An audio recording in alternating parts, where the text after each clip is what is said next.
KYNE. From the high desert and the great American Southwest, I bid you all good evening, good morning, good afternoon, wherever you may be in the world's time zones, each and every one of them covered like a blanket by this program. I am Art Bell, here to escort you through the weekend. Actually, there's a minor change going on this weekend. You may have seen it reflected in the website. Tomorrow night I won't be here in person. I mean, I will be here, but not in person, live, that is to say.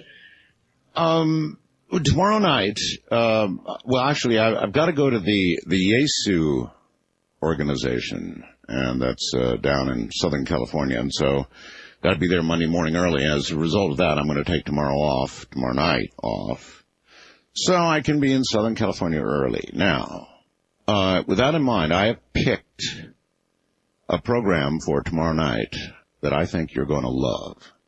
In honor of the new Amityville movie, I really thought it would be very, very interesting for all of you to get an opportunity to hear the one program that I did with George Lutz. Now, what you're going to hear tomorrow night is the real Amityville story.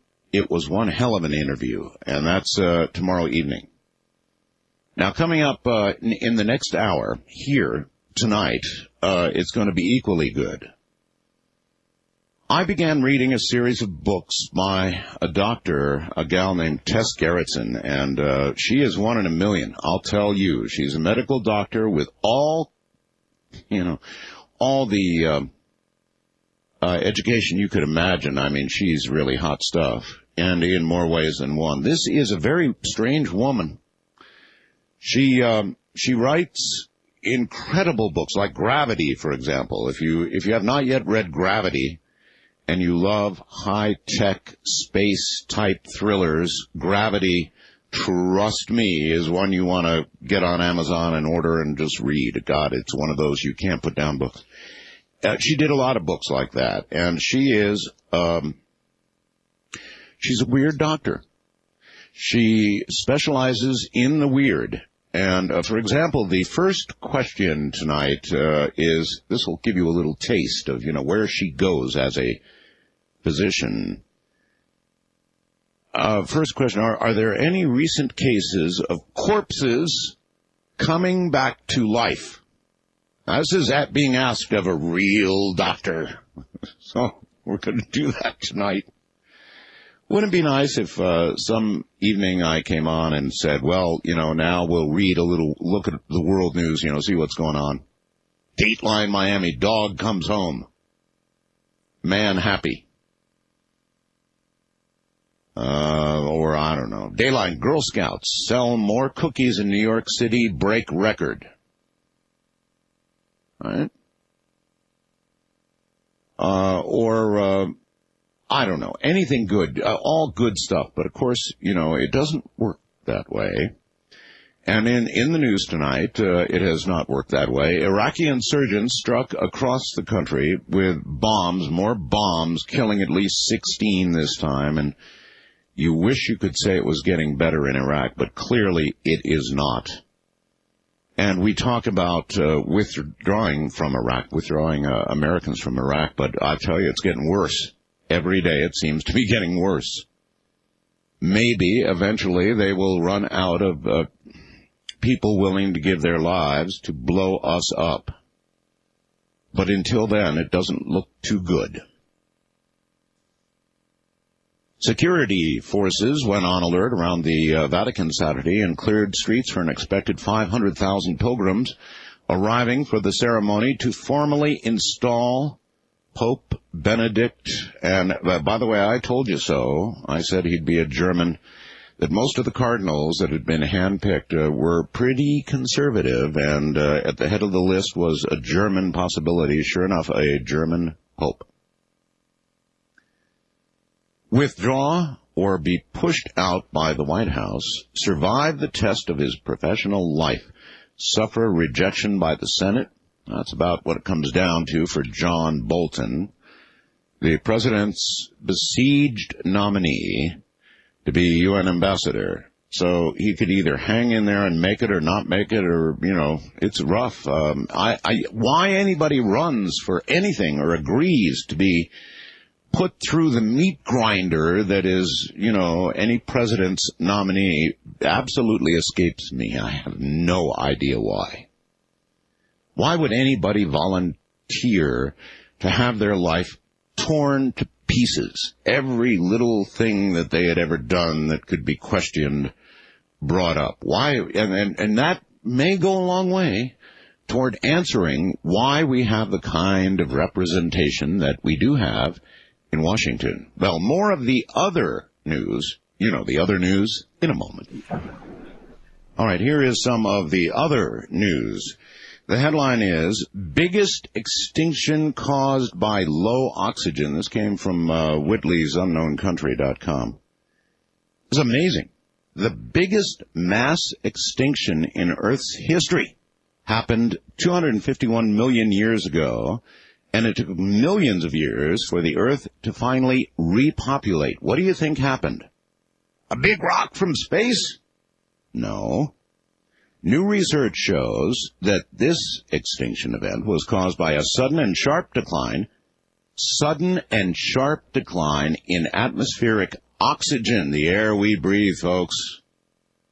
Why did it happen? Could it happen again? 250 million years ago, there was a single supercontinent on Earth, right? Most of the land was above sea level, that which was, became uninhabitable because of low oxygen levels. It simply made breathing too difficult for most land animal organisms to survive. Biologist Raymond Huey says an additional reason might be that the groups of the same species were virtually cut off from each other because there wasn't enough oxygen in the air for them to travel and find mates.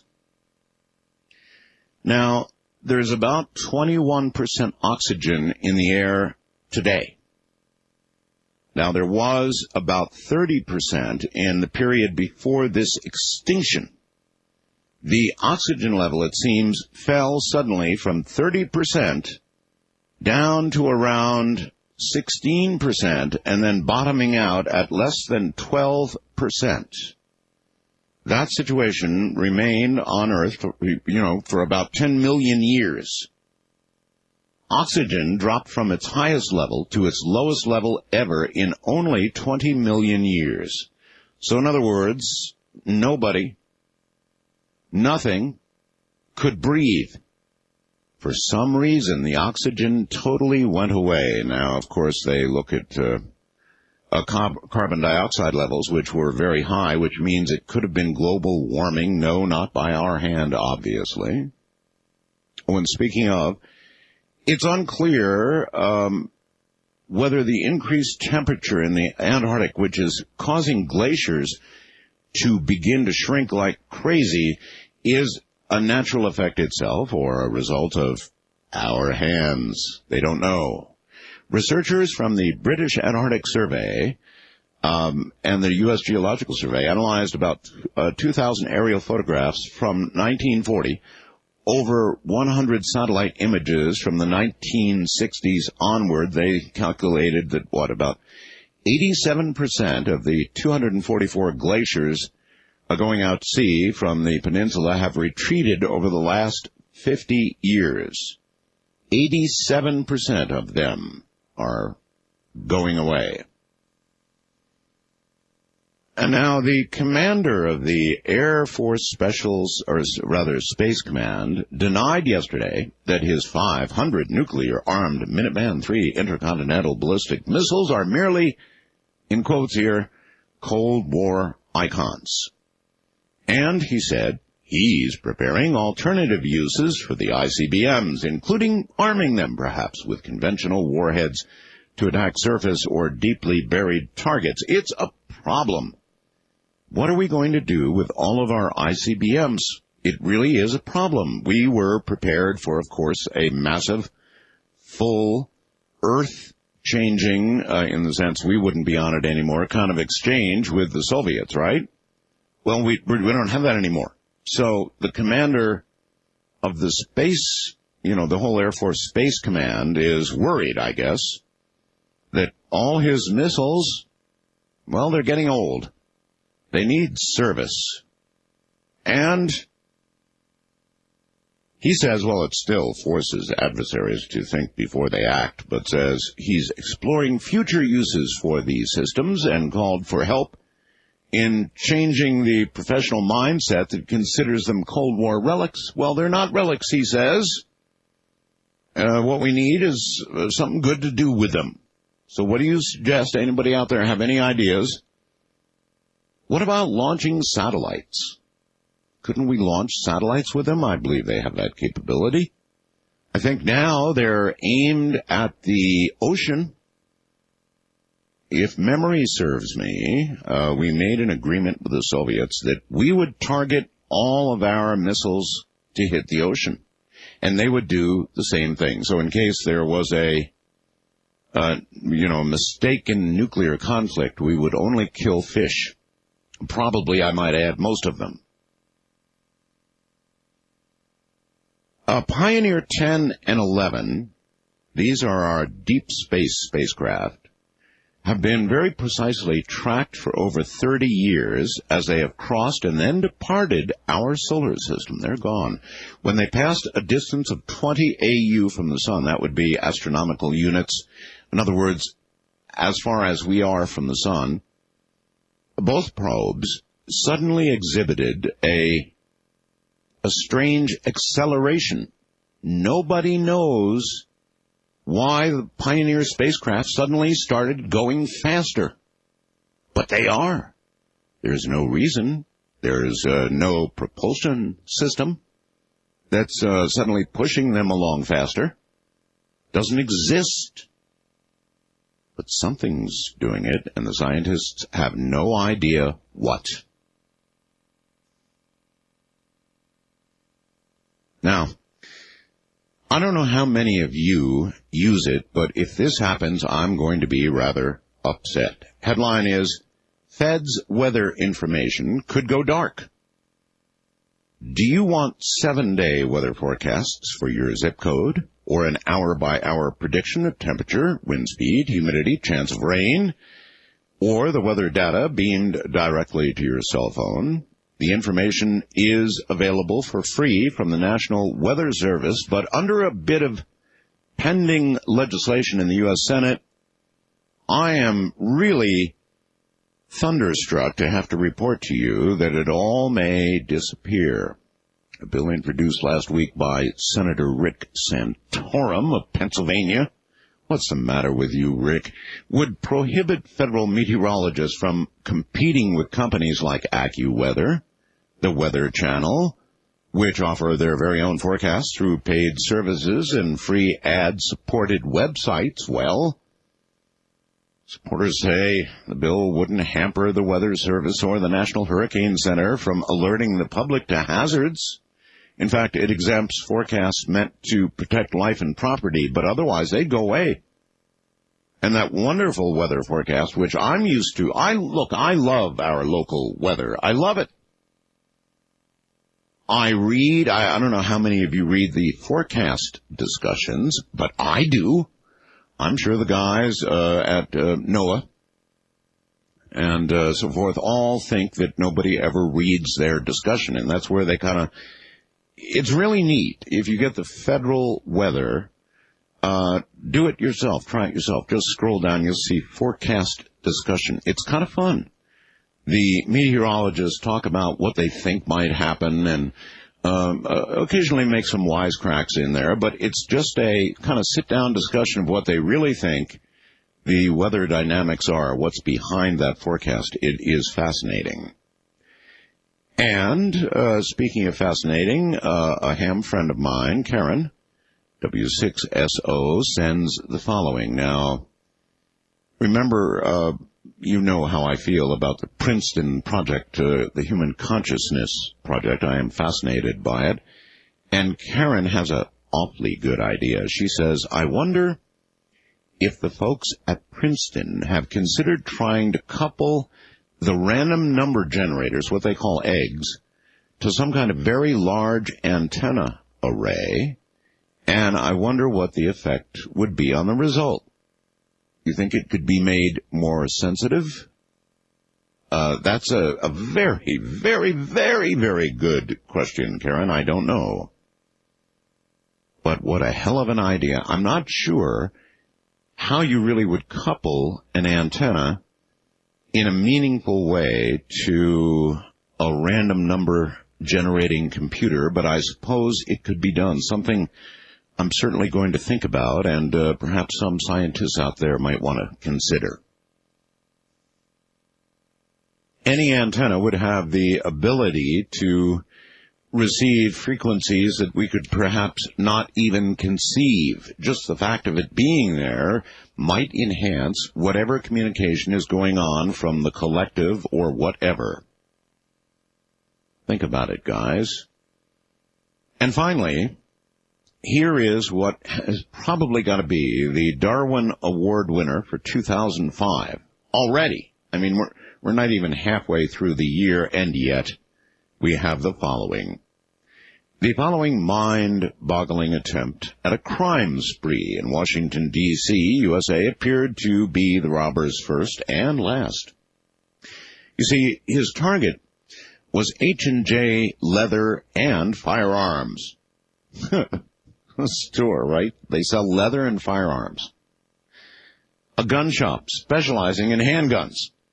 The shop was full of customers. Armed customers. Now, to enter the shop, the robber, get this, had to step around a marked police patrol car, which was actually parked right at the front door. A uniformed officer was standing at the counter having coffee before work. Upon seeing the officer, the would-be robber announced, "It's a hold-up!" And he fired a few wild shots from a .22 target pistol. Very bad idea. The officer and a clerk promptly returned fire. The police officer fired with a 9mm Glock 17. The clerk, that's my preference, by the way. The clerk with a .50 caliber Desert Eagle, assisted by several customers who also drew their guns, several of whom also fired. The robber was pronounced dead at the scene by paramedics. Crime scene investigators located 47 expended cartridges in the shop. This guy, they did a Bonnie and Clyde on him. Clyde, I guess. The subsequent autopsy revealed 23 gunshot wounds. Ballistics identified 7 rounds, from 7 different weapons. No one else was apparently hurt in the exchange, which in itself is amazing when you think about it. Here we are at the beginning of March, and we already may have the 2005 winner of the Darwin Award. This guy's going to be hard to beat. I mean, think about it. You're going into a gun store where it's full of customers, every one of them with something strapped to their hip. You have to step around a police car, cop car parked right there. The cop is standing up at the counter. You go in like an idiot, or a Darwin Award winner in this case, and announce that the store is being robbed. I mean, they're going to be picking lead out of this guy's corpse. So, there you've got a little taste of it. Let us grab quickly a call. First time caller line, you are on the air. Hello. Hi, this is Jeffrey from Sacramento, California. Hey, Jeff. Just fine. My question for you is, were you at all disposed to watch the Discovery Channel today? Because they had a whole series of shows about things that have been discussed on Coast to Coast. Number one being they had a show called Super Volcano. I've already seen Yellowstone. it. Yep, already seen it, of course. And then they had a show about the volcano that went off in the Indonesians in 1815 and caused major climate change in 1816. And then another show about the potential chaotic events that could be caused by the Cascade Fault that is, in the Pacific Ocean about 100 miles off of the coast of Northern California all the way up to Washington. Yes, I've seen all of that. I am a Discovery Channel devotee, and I hope you are too. It is an amazing channel, absolutely an amazing channel. And, of course, it's wonderful particularly wonderful in high definition, perhaps perhaps the best high-definition channel that is produced anywhere, period. HBO has very high standards for the video they send out, but I'll tell you what, the Discovery Channel is simply unbeatable. So yes, all of that right down my alley, you can depend that I'm watching. Don't forget, coming up at the top of this hour, the weirdest doctor we've ever had on the program, Tess Gerritsen. And boy, can that woman write a book. From the high desert in the middle of the night where we do business, I'm Art Bell. At any rate, it's going to be quite a night, and don't forget, tomorrow night, George Lutz and the real story, the real Amityville horror. Top of the darkness to you. This half hour belongs to all of you. First time caller line, you are on the air. Hello. Hi, this is Jim calling from Las Vegas. Hello, Jim. I'm wondering on your favorite subject, daylight savings, if you saw the news where they want to extend it. I haven't seen this. They want to extend the time that we have daylight savings? Yes, they want. Only by 1 month? Yes, 1 month each way. 1 month earlier and 1 month later. They say it saves us millions of gallons in oil. Well, then why don't we extend it all together? That's right. Why don't we just do Keep it that it all way? year long. Yeah, what's the point in playing games? Just leave it alone. There is no point. It's just done by cruel people. Yeah. For unknown reasons. Okay, I thought that was your favorite subject. So you. Well, it's not my. It makes me angry. Yeah. And I don't. Thank you very much. I don't want to be angry tonight. It makes me angry. Because they're idiots.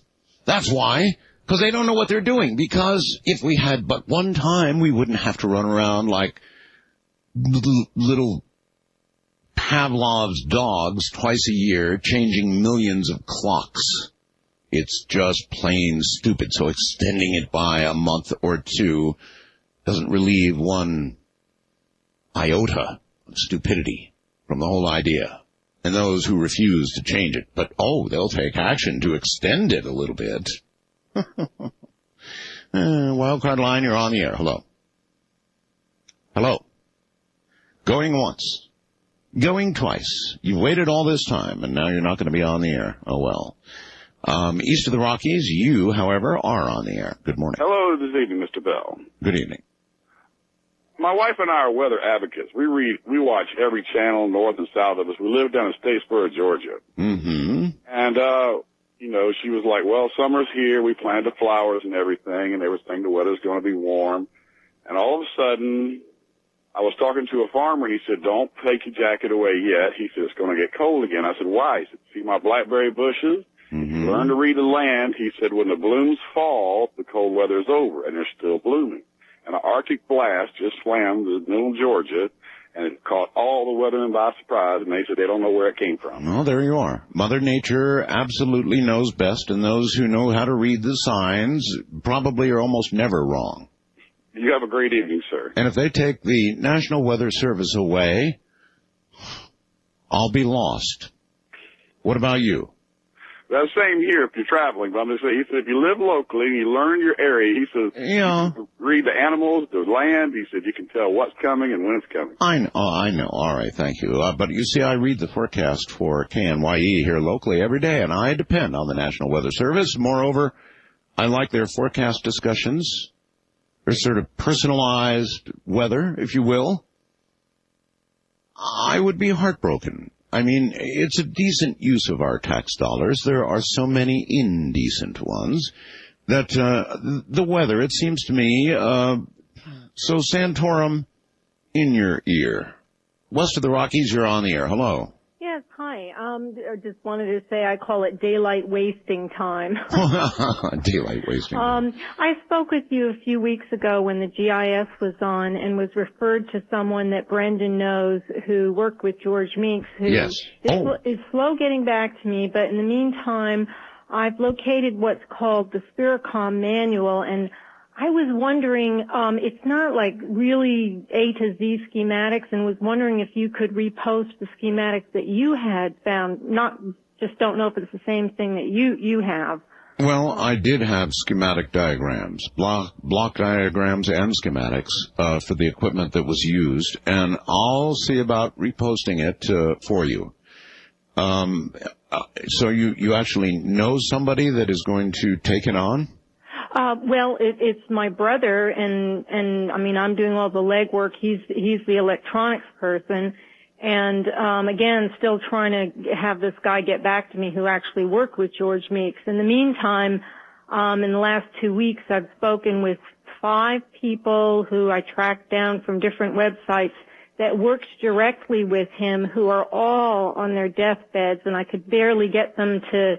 Really sad, you know. Yes. Didn't want to bother him. I want to let him die, but, you know, I'm realizing these guys are really ready to go, and there's one guy left, and hoping he'll get back to us. Well, I'm hoping that the work we did on this broadcast, thank you very much, the playing of the Spiricom tapes and then the posting of that information that I will try and get back up for you, will reinvigorate this study. And what it was, you may not have heard it, on Halloween I played a pretty long track, it might have been 40 minutes or more, of some of the work done by George Meeks in a live, real-time communication with the dead. This was not a hoax, this was not baloney. This was a scientist, actually a group, that produced electronics, that produced a series of signals, different audio pitches that were then able to be modulated by somebody on the other side. So instead of EVP, sort of haphazardly, interesting as it is, picking up whatever's said, this allowed actual live two-way communications with the departed. We had examples on the air, and if you were listening carefully, that absolutely set the hair on the back of your neck standing straight up, believe me. First-time caller line, you're on the air. Hello. Hey, Art, this is Chuck from Lexington, Kentucky. Yes, Chuck. Hey, I have 2 quick questions for you. First one, this might be a silly question, but I was wondering, I used to, I was in the Marine Corps and flew around in helicopters, helicopter crew chief, and a lot of times we see all these shooting stars, and sometimes we see tons of them, especially when we were on night vision goggles. Right. And it got me thinking, how is it that a meteor, sometimes they do make it to the ground, planes usually travel at 30,000 feet, how is it that one hasn't smashed into an airplane yet, or is it just a matter of time? Well, I'm not sure that we don't know that they have.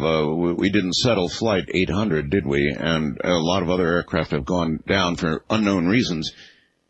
If it were hit by a meteorite, it would probably be catastrophic and instant, and there probably would not be record of it. Now, what he mentioned, using night vision, any generation, 1, 2, or 3, really, is an astounding amount of fun. If you can get your hands on a piece of night vision gear, looking up in the night sky will yield about 100, how can I put this, 5,000% more stars than you can see with your naked eye. Being light sensitive up to amplifying 99,000 times in 3rd gen, you can imagine what you're able to see in the night sky. It's just awe-inspiring. Wildcard line, you're on the air. Hey, Art. Hello. Jerry Ford did one really good thing when he was president. With only one? Yeah, that I can recall, besides falling down and making me laugh. Yeah, he did that. He extended daylight savings time 1 year, all year long. Remember that? Yes. It was because of the fuel crisis. Yes. And why can't we live like that? I mean, we have a fuel crisis today, as far as I'm concerned. If you bought gas lately, you know it. Oh, Lord, tell me about it. You know what it was is all the parents complained because little Billy and Susie had to stand out in the dark and wait for the school bus.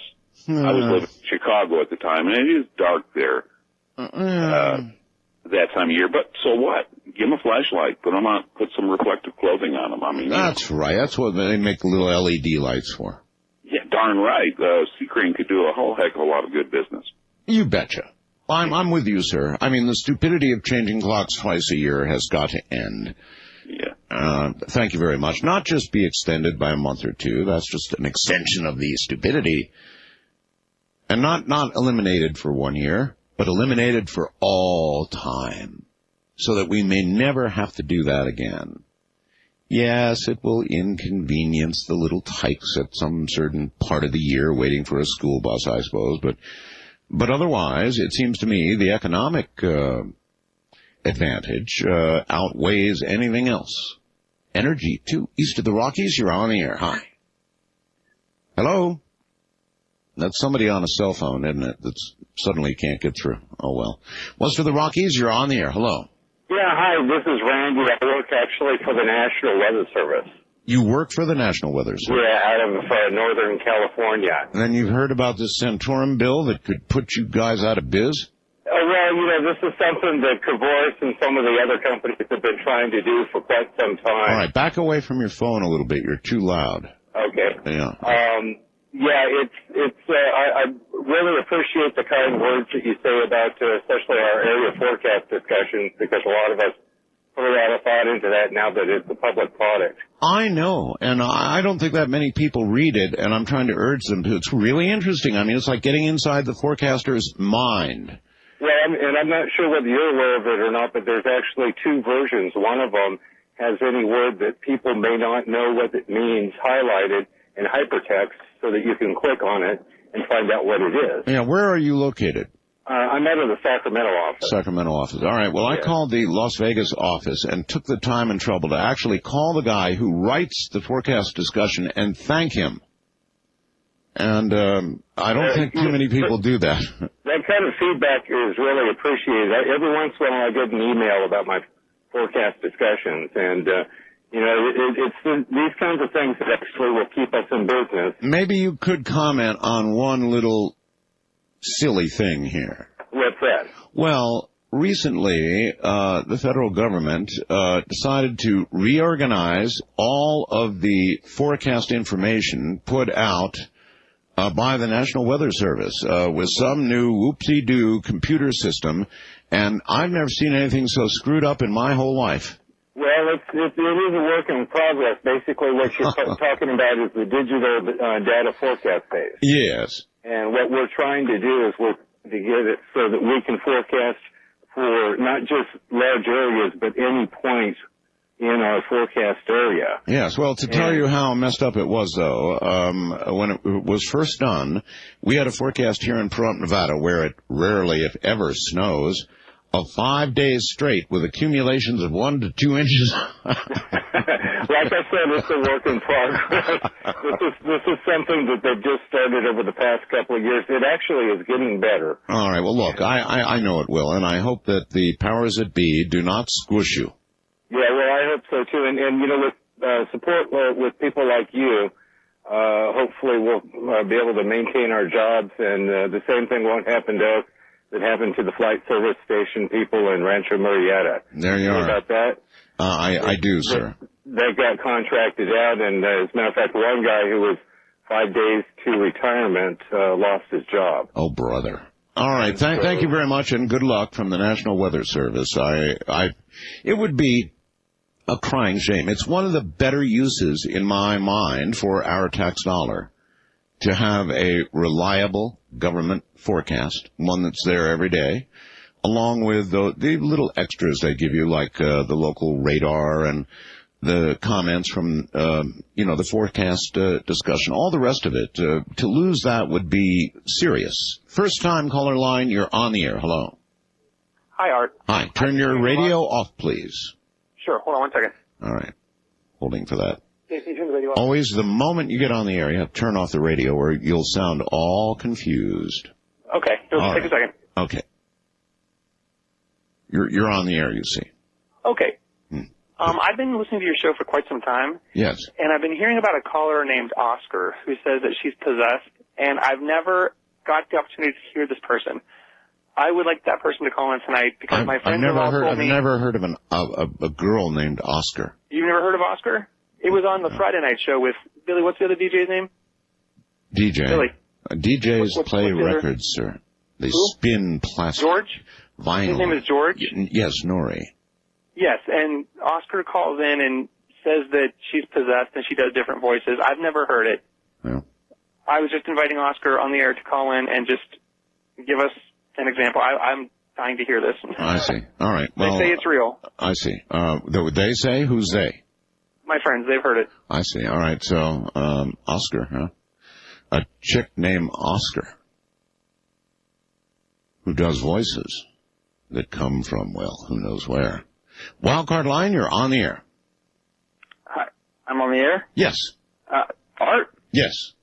Hi, this is David from Dayton, Texas. Hey there. I don't know if it's a kind of an open line type night or not. Sounds like it so far, yes. Okay, well, I joined late, so I apologize. Uh-huh.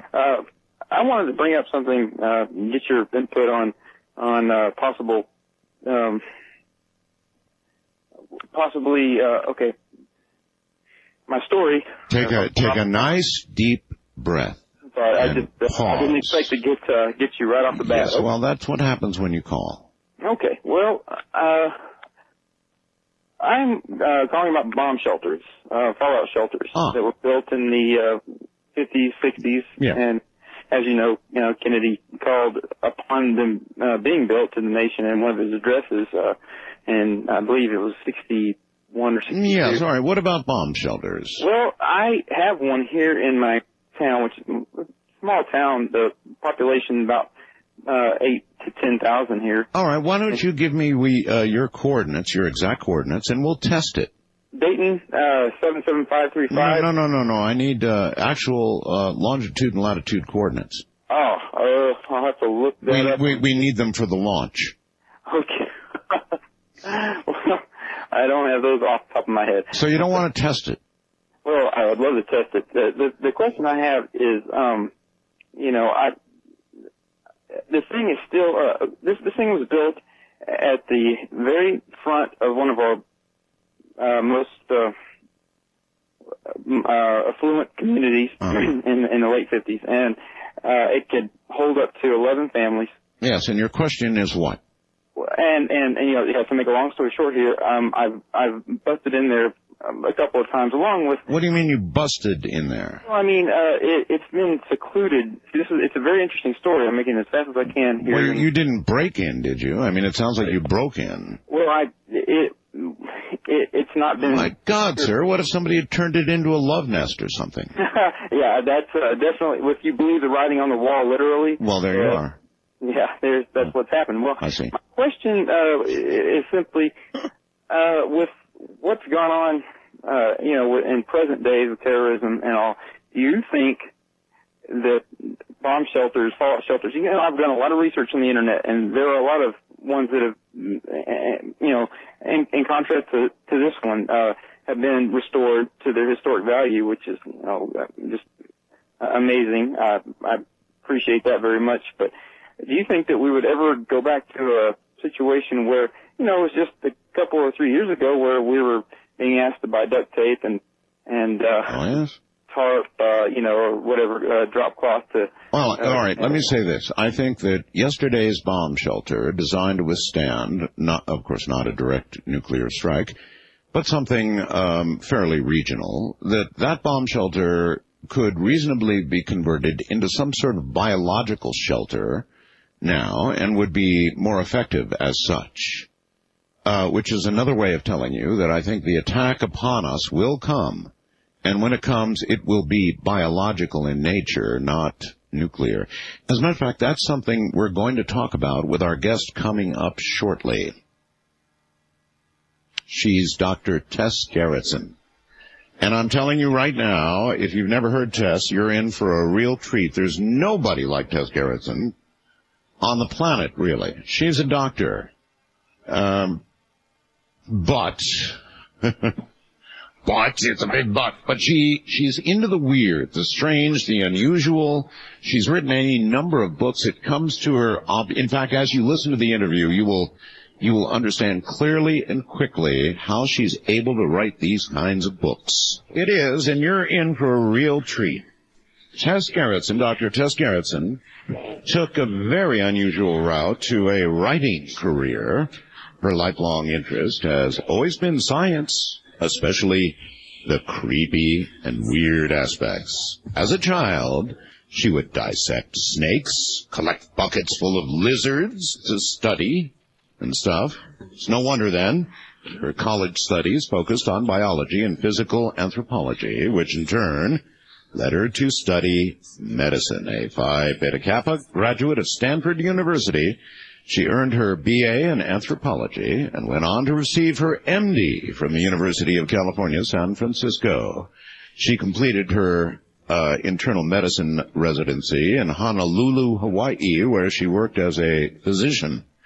Tess is the author of 8 bestsellers, and in her free time, she continues to compile a weird biological facts file viewable on her webpage, which, by the way, is www.tessgerritsen.com, TessGerritsen.com. We've got a link up for the ease of your clicking through. Now,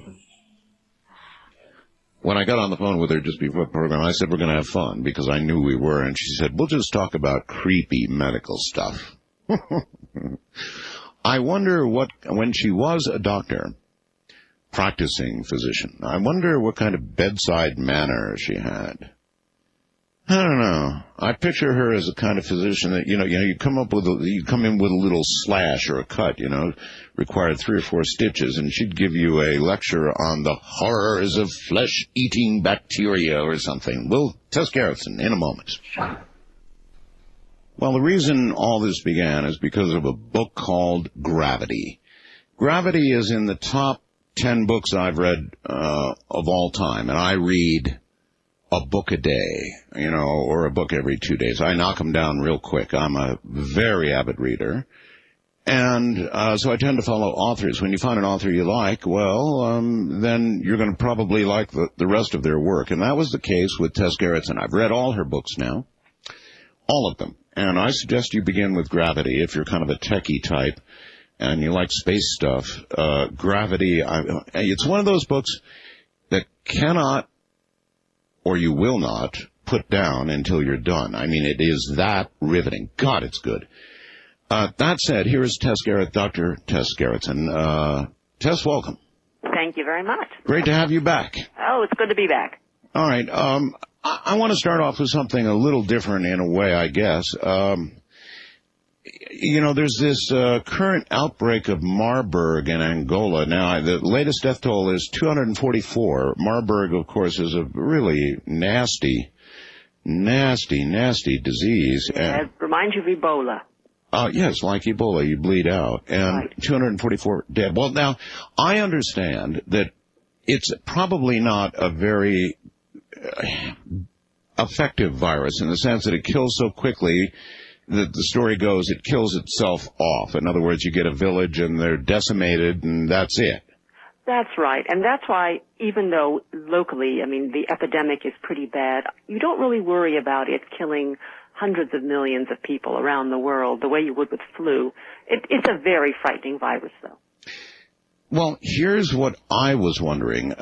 For a while there, they were actually beginning to wonder if this particular strain of Marburg, which, by the way, was much more deadly, up in the high 90s, it killed almost everybody. Mm-hmm. This particular strain might be becoming airborne because of the number of healthcare workers that were using precaution, but nevertheless got it anyway. But the other thing, though, is that, you do have symptoms, and you are spreading the virus when you're symptomatic. And so you can protect yourself. You know who's going to kill you, as opposed to something like the flu where people are spreading it around and they don't even feel like they're sick. But if something like this should become airborne. It could be bad, but it kills people, and it really destroys whole areas. Epidemics, are just sort of isolated in certain populations. Oh, here's what I worry about. Now, I understand how it works in Africa, where it seems to come and go magically and mysteriously. But we have these terrorists in the world, and all it would take is someone going down there and getting a good sample of blood, and then perhaps tampering around with it a bit and getting it definitely airborne, and then releasing it in a very populated U.S. city. that is always a consideration with terrorism. But I think that it's such a dangerous virus, they might not want to mess with it too much. It might kill them too. Well, that theory would stand and be all right as long as we didn't have people willing to give up their life to kill others. True. That's true. They have these martyrs. Anyway, I love the first question. The first question I love. Are there recent cases of corpses coming back to life? I didn't even know there were historical cases of corpses coming back to life, much less recent ones. Oh, yes. The reason I got this interest in it was because of something that I had read in the Boston Globe a couple of years ago about a young woman who was found dead in her bathtub in her apartment. Yes. The fire and rescue people came and said, yep, she looks dead, and they found some pills, and it appeared she had had an overdose. Oh. And they called the state police, and they came and said it looked like it was an accidental overdose. So they zipped her into a body bag and sent her to a morgue, and a couple hours later she woke up and actually ended up being just fine. And I read that story, and it just gave me the chills. I'm always paying attention to what scares me. Well, yes, I know. But how could they, there are certain minimal steps one takes in deciding whether somebody's actually dead, and sending someone to the morgue is such a Ward X, it seems like a final decision, doesn't it? Yeah, it does. Well, there were a couple things in this particular case that made it difficult for them, and I completely understand how easy it is to misdiagnose death. In this case, she was lying in a cold bathtub, so it was very hard to feel her pulse. She was probably very vasoconstricted. You could not feel her pulse. And she had taken an overdose of some kind of medication. It wasn't mentioned in the news article, which may have depressed her respiration, so they really couldn't see that she was breathing. And it turns out that this is not that unusual. Where did she actually wake up? She woke up inside the body bag. In a body bag? Yes. That would be so disturbing. It would be very disturbing. Maybe not as bad as in the freezer at the morgue, but bad. I want to tell you an even worse case. Oh, well. You knew I was coming to this, didn't you? Probably, yes. Yes. Well, there was a case in 1984 of a man who was brought to the morgue and was about to be autopsied. Oh. Yes. The pathologist actually picked up his scalpel and was about to make the first cut when the corpse woke up. Oh. And grabbed him by the throat. Oh. And the doctor keeled over dead. Oh. The patient was fine. The patient was fine. I can understand. Doctor keeling over dead. Oh, God. That's got to be the worst nightmare for a doctor, yes. Oh. But this is recent. I'm just going to give you some of these recent cases. You'd be shocked that this is still happening. There was a case in North Carolina, and this wasn't too long ago, of a young man who was hit by a car. Hit by a car? Hit by a car. Declared dead by the emergency medical people who came to see him. Brought to the morgue, and they opened it up, opened up his bag later on and realized he was breathing. Huh. And he ended up in the hospital. I don't think he's actually awakened from his coma. But here's a 4-year-old boy who was brought to the hospital, found unconscious, declared dead, and began to breathe. And he's now recovering. So it is case after case. There was one woman who was actually she was lying on the table about to be embalmed when she began to talk. Ay. And you can imagine how the funeral home director was a little bit shocked by that. Oh, no. Oh, yeah. Look, how much do we really know about death? It seems maybe like a dumb question, but apparently not enough. Not enough. You're right. What we don't know is that it's sometimes very hard to diagnose. And I'm talking as a doctor, and I'm going to make a little confession here, all right? And when I talk to other doctors, they all say the same thing. When you are a medical resident or an intern and you're called in the middle of the night to go and pronounce somebody dead right in the hospital, the nurse has already decided this patient is dead. Uh-huh. So you're walking there, and it's maybe late at night, and you're exhausted, and you walk into the room, and there are all the relatives sitting around crying. You don't want to spend a lot of time in that room. So you maybe bend over and listen to the heart for 20 seconds, and you look, and they don't look like they're breathing, and you say, "I'm very sorry," and you walk out. And there have been a couple of times when I walked out and thought, did I listen long enough? and I have heard from many doctors who said the same thing, that there are times when they wonder whether they listened long enough. Well, I even mean a little deeper into the question of death. For example, after we die, everything doesn't wind down, I guess, right away. And at the instant your heart stops, I mean, this is kind of like a private little horror for me, but I wonder if the dead lie there sometimes aware of the fact that they have just died. Well, key word, aware. Oh, I don't think you have to worry too much about that, because as soon as your heart stops, the brain goes pretty fast. How fast? Well, you know what? If you were to interrupt circulation to your brain, yes, you would probably faint within 15 to 20 seconds. So stopping the heart is the same thing. You're not getting any circulation into the brain. The brain is a big consumer of energy, of the body's energy, and it really requires constant blood flow to stay conscious. So we're really, really, really sure that people who have just died aren't hearing some few little things around them and have some final flashes of consciousness. We know that, huh? Well, you know what? I haven't been on the other side, so I can't really tell you. But I would suspect that within 20 seconds you were not aware of anything. I hope you're right. I think I mean, as opposed to when we were talking last time about having your head cut off, I think you would have 20 seconds of awareness. Well, that's way too long. That's way too long. Way too long in a basket. Yeah, in that particular situation, that would be way too long. But during an otherwise normal death, you wouldn't think that would be. No, I think you probably lose consciousness, certainly after your heart stops, but even before, because as the heart is failing, it's not pumping as strongly, and you're going to, you know how it is to black out when you start to, your blood pressure goes down and sure, things get a little fuzzy. That's you're not going to notice anything. Huh. So I wouldn't worry about that, but what I would worry about is being declared prematurely dead when you're not, and waking up in a situation that is not too pleasant.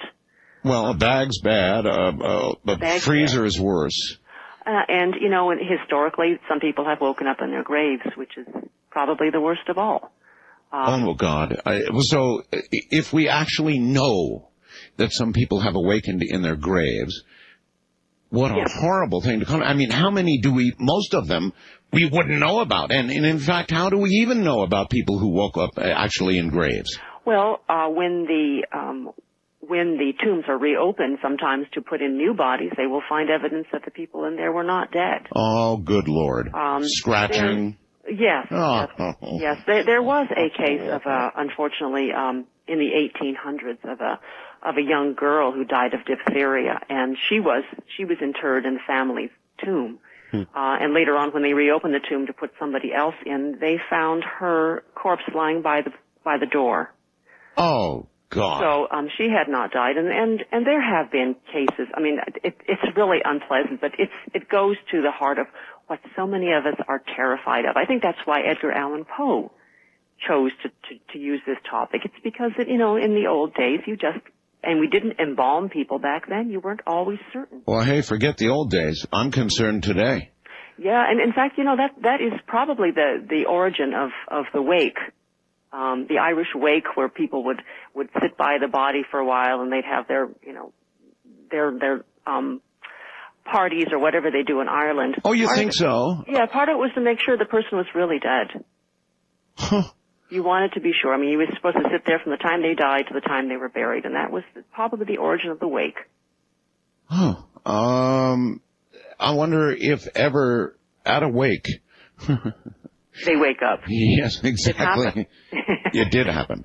It has happened. I mean, I could just cite case after case of there was first of all, nursing homes are notorious for not being sure their patients are dead. I have a literary agent. When I told her that this was sort of the plot of my next story, she said, she says, in my town this happens all the time. Oh, you're kidding. They have a nursing home, and they whenever somebody is declared dead, they're brought to the local morgue, and in 3 times that she could remember, the person woke up. And so their local morgue has been known as the home of rejuvenation. Rejuvenation. Yes. Is there, in a normal situation where the body isn't cooled or, I don't know, drugs aren't involved, how could they make that mistake? Well, especially with children.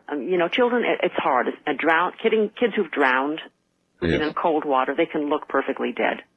And they can have stopped breathing, but very often you can revive a child who was drowned in cold water if they haven't been underwater for too long.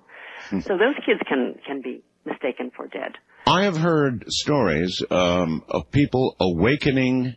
This has got to be a giant horror. It would be for me. For example, of getting heart bypass surgery and waking up in the middle of it.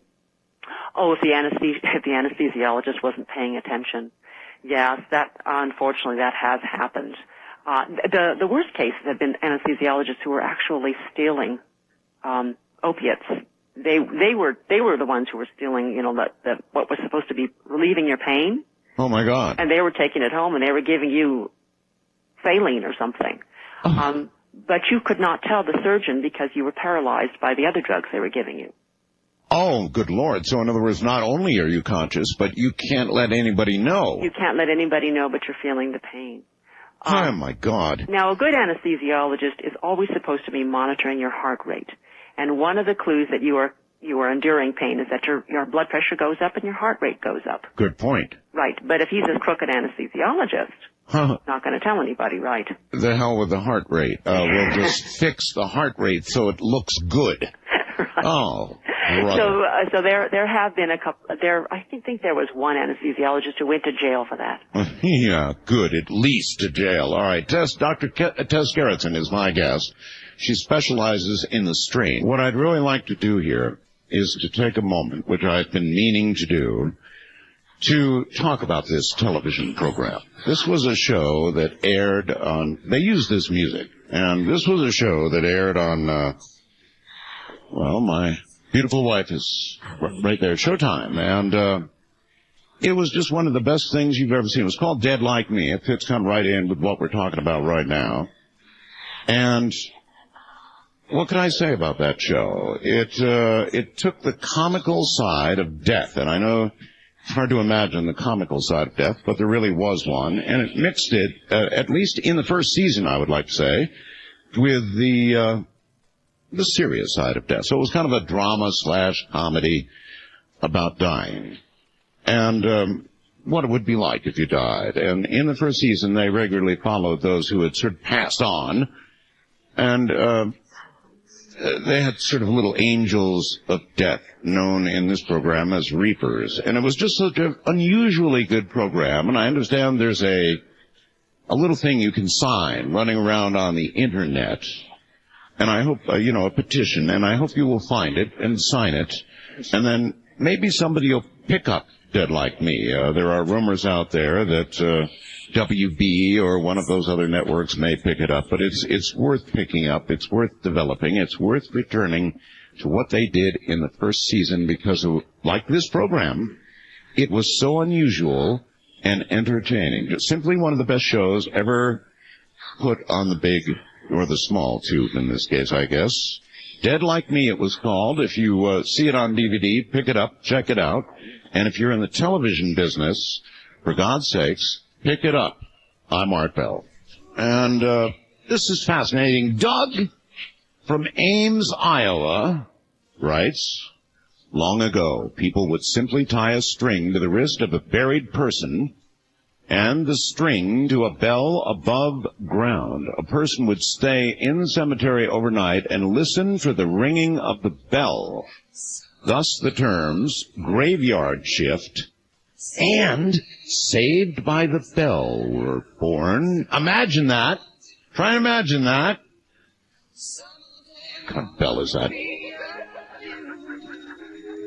That's not enough of a bell. You need a serious bell for work like this, something that'll clang across the entire countryside. I don't know. Even this, not really enough. I want something that's going to absolutely wake up the whole area. Tess Gerritsen, welcome back. Thank you. And, you know, you're talking about the bells. Do you know you can buy a coffin that's equipped with a telephone? You can? Yes, you can, just in case. I mean, this is carrying the paranoia a little bit too far. No, I don't know. I mean, if you need it. If you need it, yeah. Can you imagine getting a call like that? Nothing else would do. Yeah, I can't. Well, no. Actually, no, I can't imagine getting a call like that, nor having to make one. No, I know, but there are just so many cases through history that you can understand why people are afraid of it. But it doesn't happen. Why take a chance? You could pay for 6 months service at least. Yeah, you think that 6 months would take care of it, huh? That's right. You just hope you have a good carrier, that's all. Yeah, can you hear me now? All right. We're going to talk a little bit about apparently man's earliest attempts, and there have been attempts, haven't there? In fact, probably more in the old days, I would imagine, than today, to bring people back to life. Well, you know, it all goes back. Remember Frankenstein? Oh, yes. Wonderful book and the wonderful movie. Of course. She was inspired by things that were happening in her time, which was the 1800s. And at that time, the rage was something called galvanism. And galvanism was a discovery by a scientist named Luigi Galvani that you could make a frog's leg twitch if you gave it a little electric shock. Oh, yes. And it turned into this sort of quack cure in which everybody thought, well, shocks can make a dead frog's leg twitch, maybe could make people come back to life. Uh-huh. So that was sort of the basis of why she wrote the book Frankenstein. And, you know, people back then did believe a lot of strange things. So they had this cure called the blue window glass cure, where you laid under blue glass, and that was somehow supposed to make you better. Or they would use a blue light bulb, but it was called a violet light treatment. And they had electromagnets that would be put around the body, and they would attach it to a lighting socket, and it was supposed to make the iron in the blood respond to the flow of magnetism. So there are all these... By the way, as far as you know, all of those, and there are modern equivalents of that, blood purifying things. Doesn't work. And, well, that was going to be my question. None of it works, huh? No, none of it worked, but there were some things that people were doing in the history of medicine that were actually working. For instance, you know, in the 15th century, midwives already knew that when newborns were born and weren't breathing, that mouth-to-mouth resuscitation could sometimes work. Right. So midwives were already using mouth-to-mouth. And later on in the 1700s, they were doing that also. They were using mouth-to-mouth on people who were drowned. The curious thing is that I think Mary Shelley, who wrote Frankenstein, her husband's ex-wife died, was drowned, and they tried to resuscitate her, and it didn't work. So that was something else that she was very aware of what was happening in her time in medicine, and there were all these attempts to bring people back from the dead. Doctor, moving that concept to the modern day, is there really any reason why, even though your body died, or something in your body gave up the ghost, and you died physically, that if we had the science to do it, and I know we're close, that we couldn't keep a brain alive? The brain is such a delicate part of our body that when other things die, I mean, your kidneys can die and your brain will be fine. Yeah. Well, that's my point, though. Yeah. I mean, if there was some way to feed the brain and keep it in a brain-friendly environment, whatever that is, why not? Well, I suppose theoretically it's possible that if you were able to keep the brain, the blood flow going to the brain, even though everything else was dead, you could keep it alive. All right. There was a Dr. White that I interviewed, and Dr. White cut off the head of one monkey and put it on the body of another monkey, and it worked. It should work, except for in the long term you're going to get rejection. Well, but in the short term... In the short term, yes. In the short term, even though the spinal cord was broken and the monkey couldn't move... It's paralyzed, yeah. It's paralyzed, but in every other way, the head on the new monkey worked. All the brain really needs is continued blood flow.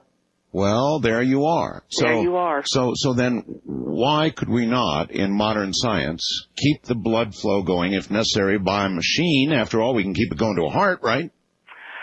You know, that to me, that is just a nightmare scenario. Where do you come up with this stuff, Art? Well, it's an obvious extension of some of what we've talked about. I mean, how fast... I'm just imagining huge nursing homes with nothing but brains sitting in big vats. Exactly. Right. I mean, it's possible, but I don't think we really want to go there. Well, we may not. Well, some of us might want to. Some of us might want to. I suppose if you are postulating that sometime in the future you could come up with an artificial body. Exactly. Yeah. Now, brain tissue, supposing that this could be done, is there anything in brain tissue by itself that would continue to age and finally, no matter how well fed it was, it would get Alzheimer's and be essentially gone, I guess? Or could it conceivably live for hundreds and hundreds of years? I don't think we know that. You're not going to get, usually what happens with aging is that you get atherosclerotic plaques. But if you were able to bypass that by continually flowing, giving them blood flow, nothing you would but have that. Good blood. There'd be no strokes. I imagine that if you have the gene, for instance, for Alzheimer's, you're still going to get that.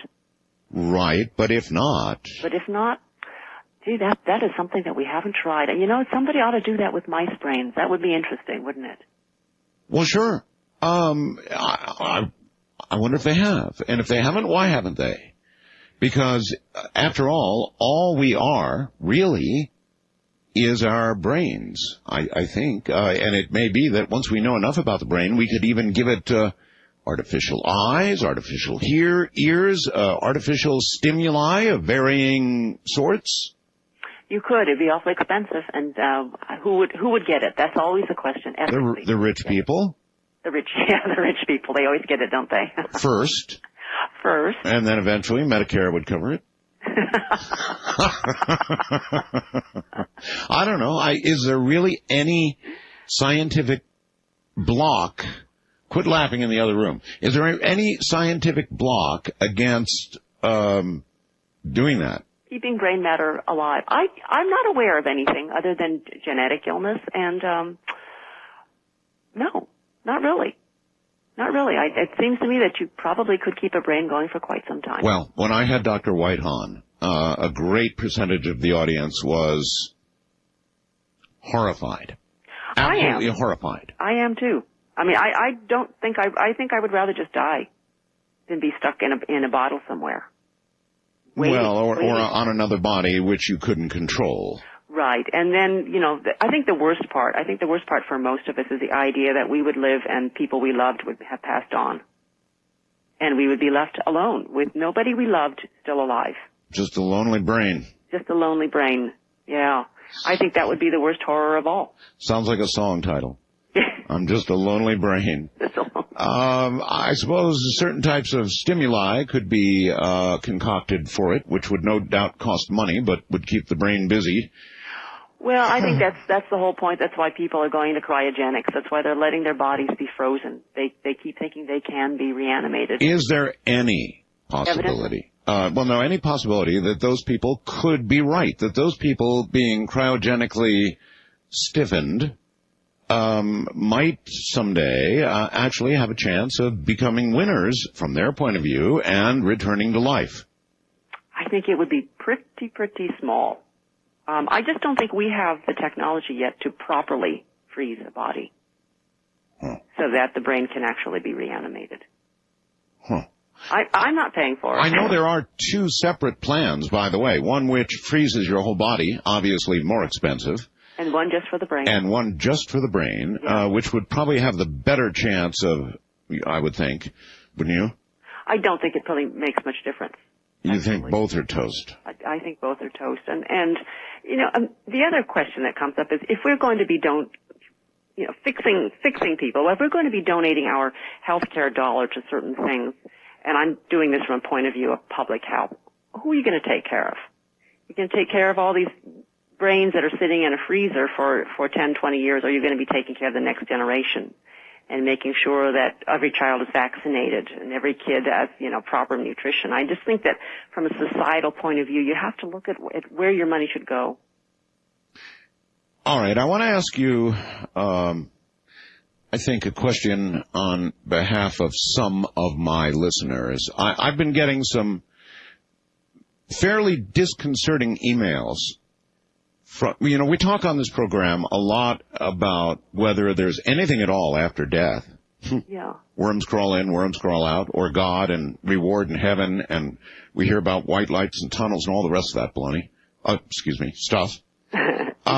And, well, yeah, that was rude. I shouldn't have said baloney because I don't know that it is myself, frankly. It might not be. I worry that it is baloney, but it might not be. There might really be something to all of this. And I have some people prepared to experiment in the audience who've been writing to me, emailing me. I'm talking flatliner people here. People who They're are really willing to do that. Yeah, they're wanting to do that, and they're looking for people to help them, and I'm sure as hell not going to help them, but have you heard about that? Have you ever run into that? People who want to know about death's door and really whether there is something on the other side and intentionally stop their hearts? Not to that. I haven't met anybody who wanted it to that extent. And, they think they can be resuscitated, all right? Let's have some real advice here. Some real advice people. is that if your heart stops and you are resuscitated, say 20, 30 seconds later, there's probably going to be some damage involved. Mental damage? Yes. We just discovered that people who go under general anesthesia, especially older people, when they come back out of it, even though the surgery went well and there were no incidents on the operating table, they have lost some intellectual capabilities there. Huh. And that's certainly true for people who have been on bypass, who've had cardiac bypass. Their brains have been perfused the whole time, but just that trauma of being made unconscious for a while can lead to some intellectual deficits. Okay, well, I hear stories all the time about people who have had bypass operations, and they say they come out, what they say is different personalities, that they go through a personality change of some kind. Mm-hmm. That's sort of the common rumor. And really you're saying there's a reason for that. Yeah, some of them do have memory loss. I just think it's too much of a trauma on the brain, and that's why I would think that the idea of volunteering to be flatlined is outrageous. Not so smart. Not so smart, but maybe they wouldn't notice the deficits when they came back if they were dumb enough to do it. Well, let's say they were dumb enough to do it. What are their odds? If you take a young, healthy person and stop their heart, what are their odds of being revived, or maybe I should ask it the other way around, of not being? I don't know the statistics on that. I would think that there would probably be at least 1% who could not come back. Only 1%? If they're a young heart and you give, when you go into cardiac bypass, they do stop the heart there. Right. And those are older patients, though. Those are hearts that have some trauma involved. And I don't remember what the percentage is that they can't restart it, but there's a significant number of older patients. But for the younger ones, it might only be 1%. Maybe they're not so crazy. Maybe, yeah, but do you want to take that chance? I would not do that, no. No. But I am worried that there are people out there preparing to try, and I'm not sure you've helped them.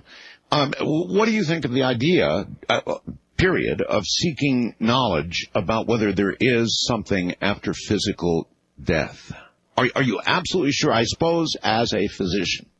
I don't know. I don't think any of us knows. I mean, there are patients who come back from near-death experiences and say they had certain, they saw lights or they saw loved ones. And right. Listen, they see relatives. They see relatives. They see all kinds of amazing things that put them at peace. And you're in doubt, though, aren't you? And I think there's a scientific explanation for that. They are having oxygen deprivation hallucinations. We don't know. We really don't know. I would love to believe that there's life after death. I wish I was not agnostic. I just happen to be. But I just don't see any. If somebody was to come back to me and say they were reincarnated and tell me everything about a loved one that there was no way they could possibly know, maybe I would believe it. But I've never come across a case that was convincing. People study these things and interview people who do appear to have sometimes incontrovertible evidence, things they just could not possibly have known. And they talk, of course, about, what about all the people who talk about floating up out of their body and seeing the resuscitation work and being able to repeat things that the nurses and the emergency care people said? Yes, they were not dead. Their brains were on some level functioning, and they were able to listen to things. It's like people who are comatose can sometimes hear conversations in the room and recount them. So I wouldn't really call that necessarily a near-death experience. Well, then shouldn't workers in that area say nicer things like, not, like, oh my God, he's goner for sure, or... Maybe we should be careful. That is one thing you've always learned in medical school is never assume that the unconscious patient cannot hear you. Oh. Sometimes they can. Because sometimes they can. But at times when they're in deep anesthesia, really deep, how can that happen? What explains that? With it perhaps even so deep as to have their heart stopped and to be able to explain what was said or done. Well, that is hard to explain, but obviously if they can hear and remember there's some part of their brain that is still functioning, that's still awake. Huh. You're asking questions for which there are no firm scientific answers. Of course. We just don't know. That's what I do. I ask those kind of questions. This is matters of faith. We're touching on matters of faith, and for that, Can you imagine somebody to be so curious about death as to want to go right across the threshold and take a look?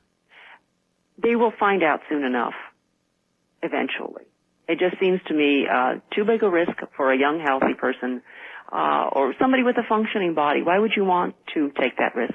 You're going to get there one of these days. Well, because for one thing, a lot of people who have had NDEs come back completely changed people. Yes, some of them do come back serene. That's what I have heard. They're not afraid anymore. Exactly. They're not afraid of death anymore because of what they saw or experienced. And that's kind of convincing. I mean, bad people coming back as much better people and realizing that there is something else. The reason I'm saying this, after all, our attitudes are formed, aren't they, by... If we're sure there's something else and there's some accountability for what we do in this life, then we act one way. If we think there's absolutely no accountability whatsoever, then at least a certain percentage of the people are likely to act very differently. Well, a good hallucination will do the same thing, If you really, really believe that's what you saw, it doesn't necessarily mean that was what was there. All right, hold tight. We're at the top of the hour. Dr. Tess Gerritsen is my guest. I'm Art Bell. I wonder if there really was a way to revive the dead, to reanimate the dead. Would it be ill-advised or something that people would crave? Just one more little taste of life. We'll be right back. Medical science can do a lot of really interesting things. For example, the recent story that aired, a couple of years ago on 60 Minutes about the lady who had the aneurysm, right?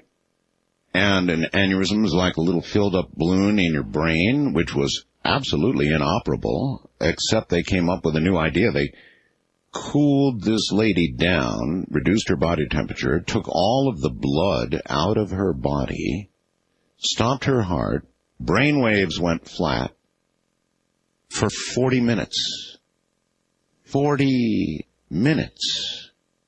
Put the blood back in her body, pre-warmed, I might add, as you would a baby bottle, and thump. Started her heart with a little thump, and this lady came back. Back fully intact. And so where in the heck was she for 40 minutes, doctor? They probably gave her something like phenobarbital to induce a coma.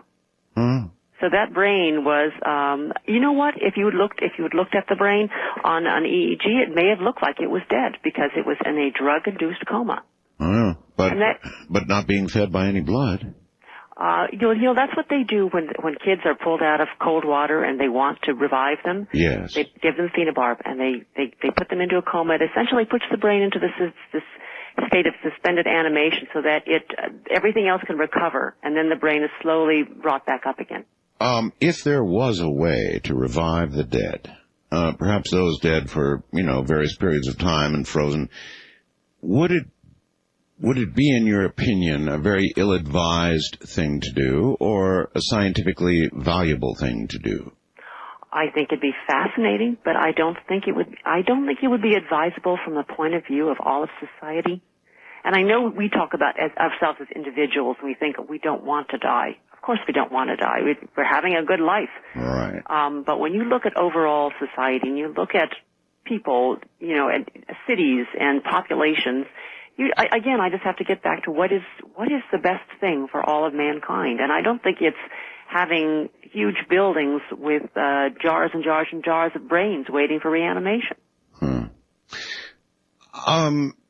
What current technology in the world, I've got my own answer. I wonder what technology scares you the most right now. Oh gosh, that's hard. You know what scares me a little bit is biotechnology. It's because we're fooling around with genes. We're putting genes into things that don't normally carry them, like cow genes into tomatoes. Yes, we are doing that. Or, frog genes into vegetables. Yes. And so the question is always, what is the consequence of this? And we don't always know that. Can I ask a question? Mm-hmm. Thinking about it, why would they put a cow gene in a vegetable? What are they trying to get it to produce milk or something? Maybe they want it to be a beefsteak. I don't know. No, I can't really recall why they were putting meat. It may have had something to do with frost. Frost, yeah, making them more frost resistant. But I can't recall why they did that. But it led to this sort of odd question for vegetarians: is it safe to eat a tomato now?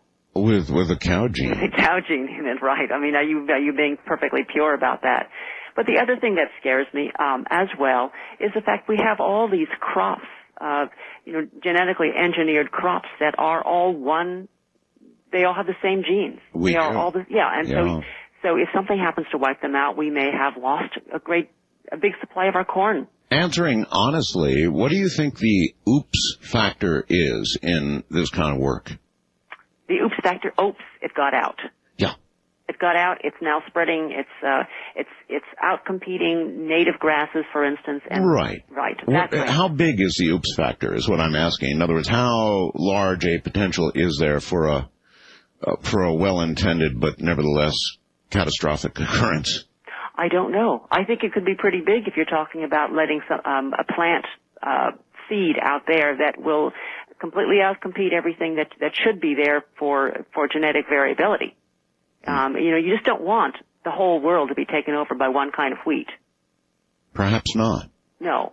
Also, I've talked to some scientists who this will get you, they've begun to hook themselves up to computers. And when I say hook themselves up, I mean go for a main nerve part of the arm, for example, and hook it up to a computer in hopes of interfacing the brain to some degree with a computer.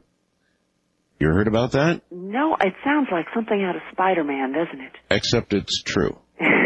What is the point of it? I'm not exactly. Well, there are those who believe that the future is going to be man's integration with machines, specifically computational devices for the most part. I'm still having trouble figuring out why you would want to hook up why a man would want to hook up to a computer. You're implying a woman would never want that. I think women would rather not do that. Yeah, you're right. Men would be more likely to be willing to be hooked up to a machine. Yeah, cool new gadget. That's what they would do. Actually, there are all kinds of applications possible, I suppose. For example, pilots could give commands to aircraft instantly just by thinking them instead of having to move something. But that's a little bit scary too, because how many times you think something that you shouldn't be? Right. Well, I do. You have to have absolute control of your thoughts that way. And there's something about being able to filter those controls of your thoughts with what your hands are doing. There was recently also a movie about an implant that was put into the brain, purely science fiction, of course, But the implant basically recorded the major events of that person's lifetime. And then once they died, a memorial was, the chip, of course, removed at autopsy or whatever. And then that was used to make a sort of a memorial for that person. It took the high points of their life, discarding the lower points, and made a kind of memorial video out of it, as it were. They are getting closer to putting chips of various sorts in us, aren't they? That, it's a cool idea, but do you really want people to know your lower points? No. Yes. I mean, then all your secrets would be made available to your loved ones, and that would be a disaster, wouldn't it? Yes. All right. This Brave New World stuff, I have to admit that I haven't really thought about the interface of computers and people. I'm more focused on things like bacteria and the microbiological world, because that's what I think of as having the worst potential to hurt mankind. Have you started watching Grey's Anatomy on TV yet? No, I haven't. I don't watch much TV. It's about medical students. I mean, you were once a medical student, and it sort of portrays the torture that they go through at everybody's hands, the residents and the whatever. Is that true? Is it like... It is. You know what it is? It's, there is a tradition in medicine that you have to prove that you're a man. This goes back to the days when there were very few women who were in medicine. Right. It was part of a trial by fire, and the feeling was that if you couldn't stand the heat, that you really shouldn't be a doctor. And that tradition has really not left medicine. And there is a reason for it, because one of the reasons that you stay overnight and watch a patient for 24 hours or however long you're on call is that you get to see the progress of an illness. You get to see what happens, to a patient who has this particular disease, and you can see it with your own eyes. And that led to people, being forced to stay in hospitals for their education. What ended up happening, though, was they were finding that people were making too many mistakes. They're tired. And it led to a lawsuit in New York State, actually, there was a resident who made a mistake on a dose of medication and killed a patient. Yeah. And New York State decided to pass a law that limited residents from working more than 80 hours a week.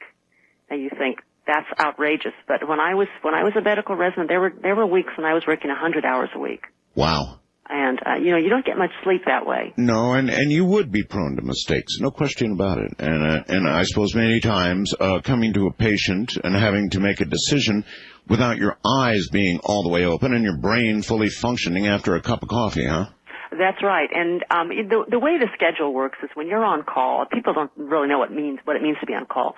You get to the hospital at 7 a.m. You work all day. You work all through that night.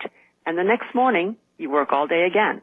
That's 36 hours potentially of being on your feet, depending on how busy a hospital it is. You can imagine why residents do make mistakes.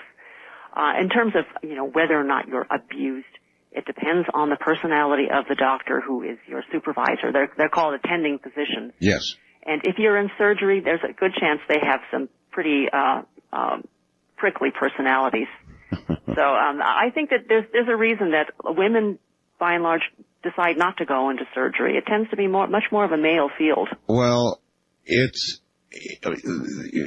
mentioned the personality. Surgeons, really good surgeons especially, seem to develop a very, what's the right word for it, godlike, I don't, maybe you as a doctor could more easily explain what that personality is. Yeah, they're gods. It's because when they are in the operating room, they really are in charge, and everything they say goes. And to a certain extent, they do deserve that respect because of the hours they put in and the years they put in. To be a general surgeon requires 5 years of residency, and to be a neurosurgeon is 8 years. So by the time they get out, they're well into their 30s. They've been working a long time, and they know a lot. And so then you're saying that attitude is perhaps justified in some cases. In some cases, but in other cases, they take it a little bit too far. And I think that they can make the surgical intern's life hell. So what you're describing sounds about right to me. Well, I'm sure it's exaggerated a little bit, but you might check it out sometime. It's pretty fun. I suppose there is a lot of sort of strange humor in medicine, isn't there? There is, and when you work in a situation that's sometimes tragic, you have to learn to deal with it. And I can tell you some wild stories. For instance, Sure. When I was a medical resident in San Francisco, we had a lot of what we would call, I guess you would say, they were undesirable patients. We used to call them Gomers. Gomers, which is short for get out of my emergency room. Or trolls, people you'd find sleeping under bridges, and they'd come in and you'd take care of them, and you just want them to leave again. Well, we had one man who just kept coming back for an infected foot, and we didn't know what to do with him. So finally, the residents all got together and chipped in some money and told the man, look, we're going to give you an airline ticket to Los Angeles.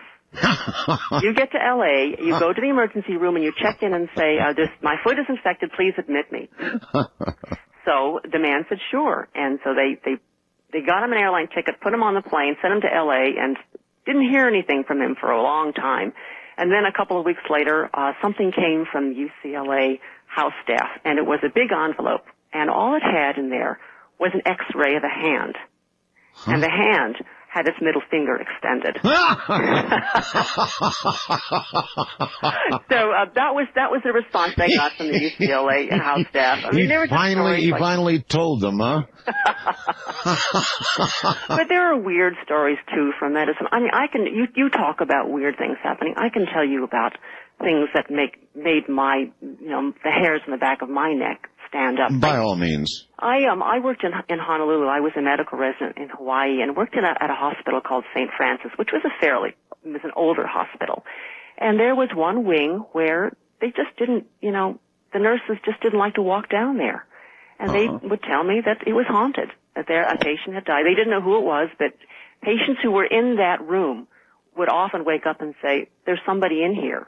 Oh. So the patients would see this ghost. Yes. And, I would hear these stories a lot. Maybe it's because people in Hawaii are much more open to ideas that ghosts exist. Or another case where I had a man. Well, no, wait a minute. Before we get away from the ghost, why not? I mean, after all, ghosts are said to frequently inhabit the very area that they're last in. Mm-hmm. And there's lots of last-ins in a hospital. You would expect hospitals have a lot of ghosts, wouldn't you? You would. And so quite a few stories are told. Is this a general truth or just that one? That was the one I remember from that particular hospital, was there was one room that everybody felt was haunted. Well, why don't you doctors pay attention a little to these stories in, imagining they might be true? I do pay attention to them because I've always been interested in ghost stories because my mother still believes in ghosts. And I have spent my whole life looking for ghosts. I've never seen one. I've wanted to, but I've never seen one. And if you did? I would be, it would make me rethink entirely my whole view of the world and of life in general. You're talking to the original skeptic, and even though I am so fascinated by the paranormal, I'm just always looking for proof, and I guess it's one of those things you can't find very Is often. it possible to actually go through medical school and all that's required to get to be a doctor and have a religious belief surviving? Oh, yes, absolutely. It is? Oh, absolutely. No, I think there are plenty of doctors who are religious, and part of it has to do with I guess a sense of when you watch someone die, and I've done it so many countless times, you always question where they're going. And It's hard to believe that somebody who was alive and talking to you didn't go somewhere. You want them to be somewhere, not just have gone into oblivion. That's right. Yeah. Of course, it's a natural human thing to want to believe, I guess. It is a natural thing. But it's also a natural thing for medical school to absolutely drum that out of you. Well, medical school doesn't try to drum that out of you. All they try to do is... Maybe not specifically. Well, they tell you that things must be proven. They tell you that drugs, before you can give a medication, that there has to be a drug trial that shows that it's effective and safe. And that is supposed to be, objective evidence. So I think that again, faith is just something that is very private, and it's something you have to believe in yourself, and you may never have proof for it. But I would think being a doctor and seeing these things around death and hearing of these hauntings and hearing, have you, for example, did you ever get to hear a patient tell a story of, after they've come back from, being arrested? I've only had one come back and say he was very peaceful, that he was not afraid of dying, but that was only one. What I have had, though, is strange cases of where I did feel that ESP was involved. I had a man who was recovering. He was probably, supposed to go home in 2 days, and all of a sudden he arrested. He had a cardiac arrest, and 30 seconds later his family came running in crying. Nobody had called them. They didn't know. They thought their dad was doing fine. They had been shopping at the local shopping mall, and they just looked at each other and said, there's something wrong with Dad, and came running in. And I was never able to explain that. There's a lot of that. Of course, because we center on this program on these sorts of things, we hear more of it than you would imagine otherwise, but boy, do we hear an awful lot of that. You're right. But that's a function, I guess, of a living human brain, or perhaps not. Perhaps the person sent no such message, just the fact of their passing. Mm-hmm. But through what venue was that sent to them? The person who died? Or is it ESP or is it telepathy? I don't know, but the family knew. And, you're talking to a skeptic, and that was one of those things that just made me stop cold and think, what the hell is going on here? So I certainly have had experiences. It hasn't made me less a skeptic, but it has made me wonder about, maybe I'm not entirely correct about my view of life either. Well, we certainly don't know. How much don't we know about the human brain? A lot. We don't know a lot about everything. I heard a quote that I still believe. Any technology that is sufficiently advanced will be indistinguishable from magic.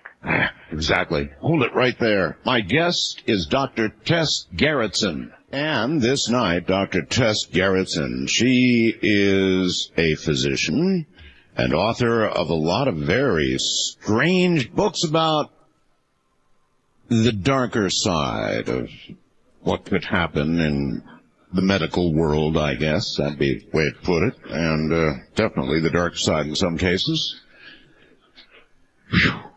Every single one of her books, you know the way you get when you like an author. Well, you just go plowing through all her books, and all her books are well worth getting, just lining up and reading one after the other. We'll be right back.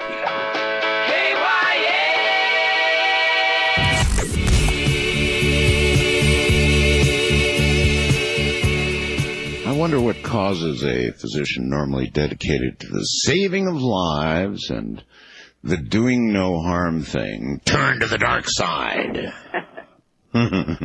Well? My mother. Your mom? That's it. Blame it on Mom. It's absolutely true. I grew up watching horror films. I think I told you this last time. My mother is a Chinese immigrant.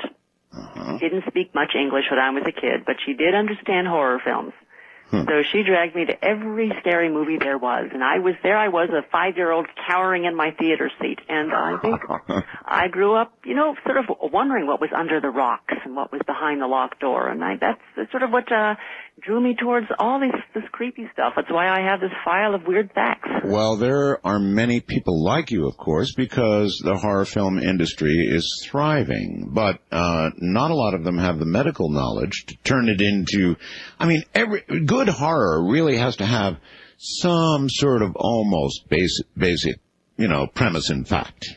Yes, it does. But the main thing it has to have is it has to make each of us personally afraid. It has to touch a fear that we ourselves have nightmares about. So really what I write about are my nightmares. Could there be a bigger one than waking up in a body bag, or worse yet, buried 6 feet under? I think that's probably one of those that scares us the most, isn't it? But the even worse one for me is having something bad happen to my family. And those are the ones that are really powerful. Those are the kinds of nightmares that I wake up, in a cold sweat about. I note that you have noted that they've got Tyrannosaurus rex soft tissue, which seems impossible. I mean, they found a dinosaur and it still had soft tissue left on it. Actual viable soft tissue. Right, amazing. The corpse had been encased in some kind of rock, and when they dug it up, they couldn't fit it onto the helicopter, and so they had to cut the thigh bone, in half to get it onto the helicopter. And when they got it to its destination, one of the archaeologists there noticed that there seemed to be some kind of soft tissue in there, and she took it out, and you could actually see blood vessels. You could see blood cells. God, that means DNA. But that means DNA. Well, right. They're hoping they can get DNA. I'm not sure they have yet. But one thing they did say was that there was something about the blood cells that reminded them very much of blood cells from birds. And well, the dinosaurs are said to be related to birds, right? They are. It is interesting that they are able to find, that kind of a similarity. And I think that most people do believe nowadays that that's where they evolved from. You see something in the evolution creationism battle here? I do. I have to admit that I have a lot of problems with intelligent design, and I know Art, I'm going to get in trouble because every time I talk about this, I get lots of emails. I know, but, don't let it worry you. Really, don't let it worry you. It's much better that you just lay out what you really feel and say what you really want to say. Okay. Well, I'm not an evolutionary biologist, but I'm looking at it from just the point of view of somebody who's looking at it logically. And if you are to believe in intelligent design, in other words, you believe that there is some kind of an intelligence that created us, you still have that same problem of who created the designer. Yes. Who designed the designer? You still have to go back to that. Where did he come from or she come from? Sure. So there's that problem. And the other problem is that if this creator is so intelligent, why did he make so many mistakes? Why did we have so many, There's always an answer to that. The answer that would be given is free will. Free will, so that's what caused the dinosaurs to die? Well, if you can think of a rock having a free will. I don't know that says anything about that. I mean, free will allows what seem like mistakes. And when you say mistakes, what do you mean? I mean, so many species that have gone extinct, that clearly were created and then were dead ends and died. And the other question that comes up is why do we have vestigial organs that we don't need?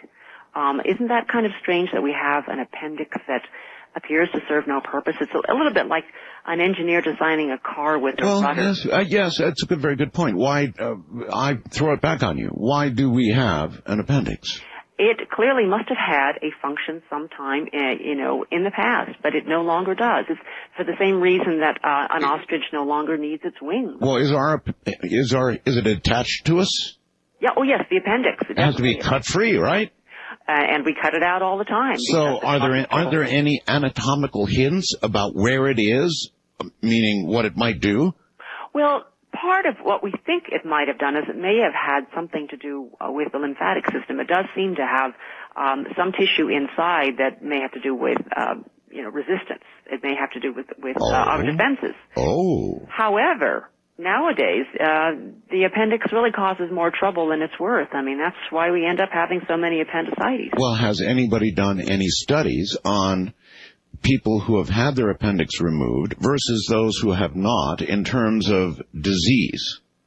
No difference. No difference. So the appendix is good for nothing. It's good for nothing. It is a vestigial organ that just happens to be there. It's sort of a hanger-on, and there has not been enough evolutionary pressure to get rid of it. And this is for the same reason I was mentioning, flightless birds. They really don't need their wings. And how many other organs do we have that seem to defy description in terms of function? In the human body, I'm not aware of anything, as blatant as the appendix, but I can give you some examples. For instance, of, we know that birds don't have teeth, right? They don't have teeth. Right. And in fact, there's a saying about, as rare as hen's teeth. But it does turn out that birds do have a leftover gene that seems to be there for making teeth. It just is no longer expressed. So that what it tells you is that birds at one time evolved from creatures that once had teeth. In other words, dinosaurs. And they continue to retain the gene even though it's of no use to them. And all of us, all living creatures, have tons of junk DNA. You know, we have lots of DNA, the function of which we don't know. I've heard that, and it's called junk DNA. But it's because it doesn't code for any proteins that we seem to be using. But maybe it's for continued evolution, or maybe it's evolution that already has been and is no longer required. That is exactly right. That would be your guess, the first? I think latter? The latter. That these are leftover genes that we just don't use anymore, but there's no pressure to get rid of it. Huh. So, you know, why do we have all this excess stuff? I mean, if you were a designer, why would you have excess blueprints? So there are everything that you look at in your DNA, and well, listen, up at Microsoft, the trash cans are full of junk code that they've written. They were dumped out, but we still carry it in our genes, and so I think that for a lot of reasons, there's really no doubt about evolution. I mean, we talk about it being a theory, and that's what we get hit with. Oh, it's just a theory. But the truth is, I mean, what is a theory? I think that people don't understand what it means in the scientific sense, which is it's a logical and well-supported explanation that explains a great variety of facts. Well, since you've got one foot in the frying pan, let me help you get the other end. Then, how do you account for the Bible? Do you think the Bible is just sort of a nice story? Man wrote the Bible. Whatever the flaws of the men who wrote the Bible, they certainly seem to have believed what they wrote. Well, but all the miracles and Jesus, a nice work of fiction? You know, who knows? They were written by man, and man is flawed, and we don't know whether their recounting is absolutely accurate.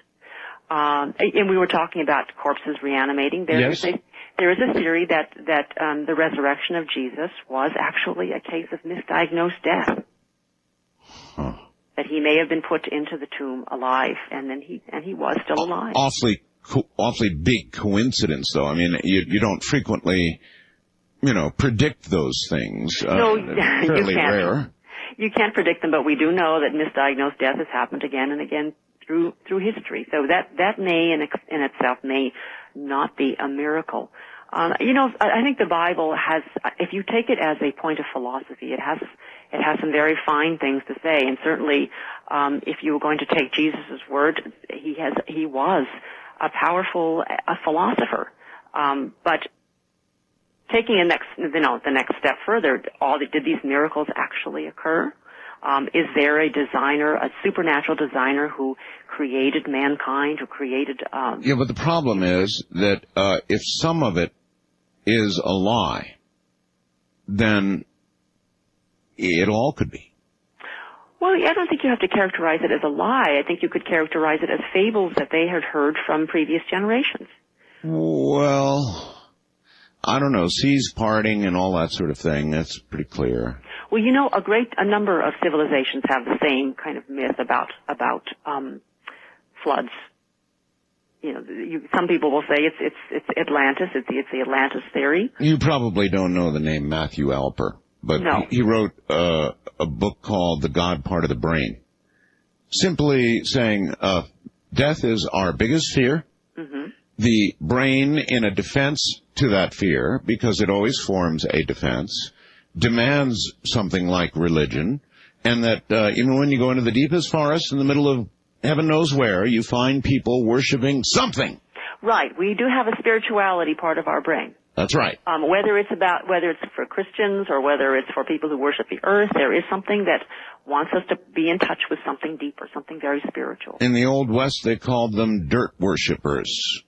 Dirt worshippers. Well, that's not so far off. I mean, that's worship of the earth. That was a slang term for it, but it conveys the message. Well, we certainly do have the capacity for worship, whatever form it takes. But it doesn't mean that you can't also believe in science as well, and you can't believe that we carry our past in our DNA. which in a way is just as wondrous a thing. There's so much about nature that's very wondrous. All right. This is important to me.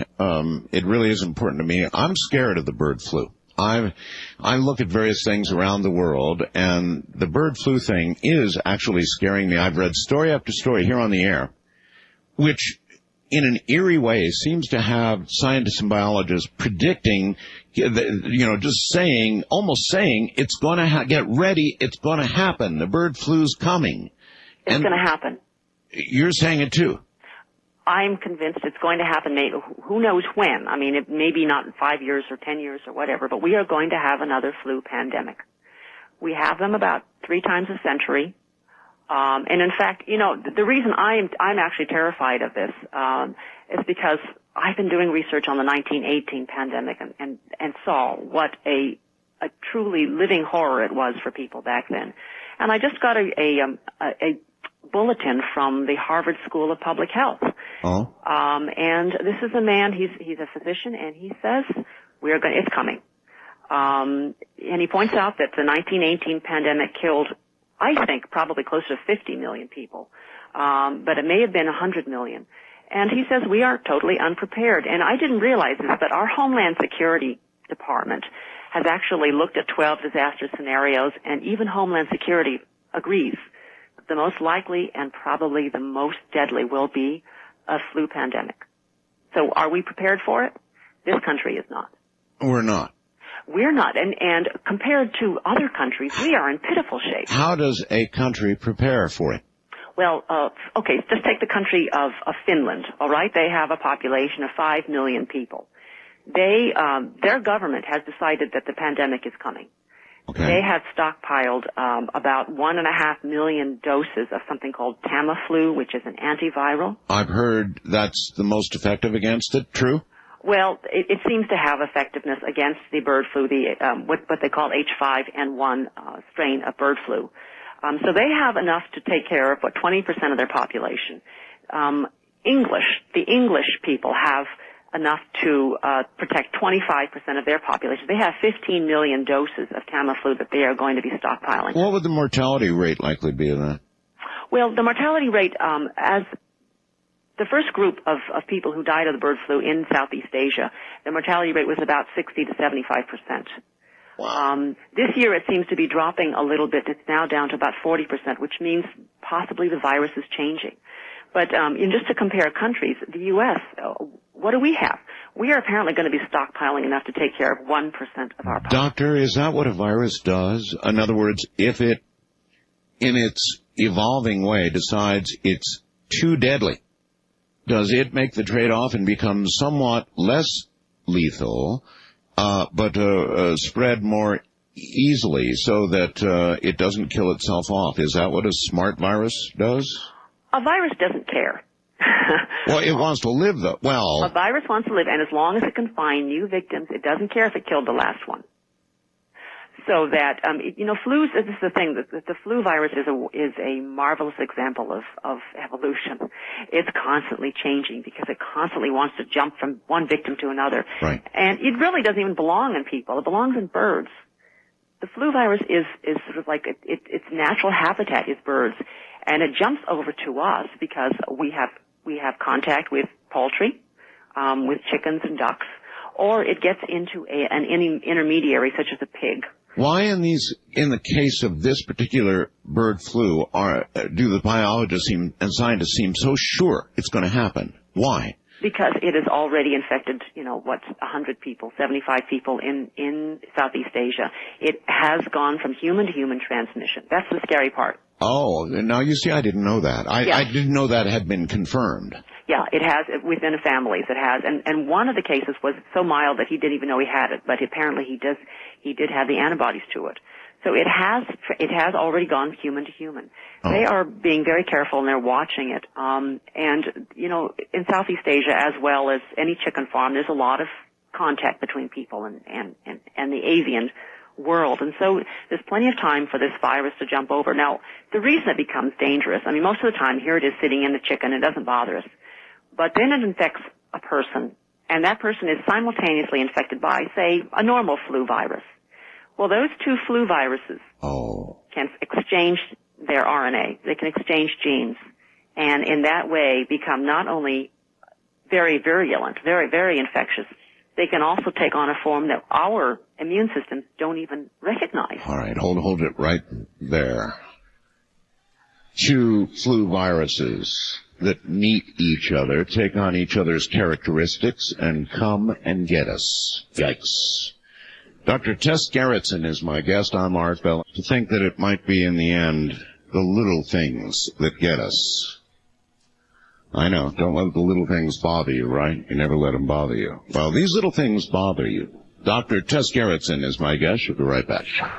Of course, sometime before the beginning of the year, I think I told you all that bird flu was my absolute biggest fear.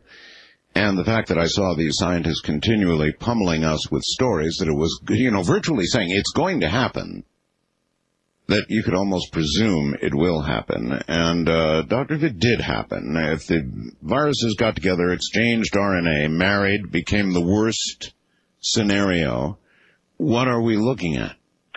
Well, I can take as our model the 1918 pandemic, otherwise known as the Spanish flu. Now, of course, the number of deaths probably wouldn't be so bad because I would assume that some of those were due to bacterial pneumonia, which we can treat. But just looking at the Spanish flu, it killed 50 million people around the world. It killed about 700,000 just in the United States alone. Now, of course, that was then. That was a third of our current population. I know, but I mean medically that was then, and this is now. Wouldn't science save us? Well, not necessarily, and you know why? Because a certain number of those deaths were directly from the virus itself. It was a particularly bad death, and sometimes they would die within 12 hours of their first symptoms. So you may not even get a chance to get into a doctor. Boy, that's fast. It's very fast. And what was really frightening was that it was killing young people. Why is it that fast?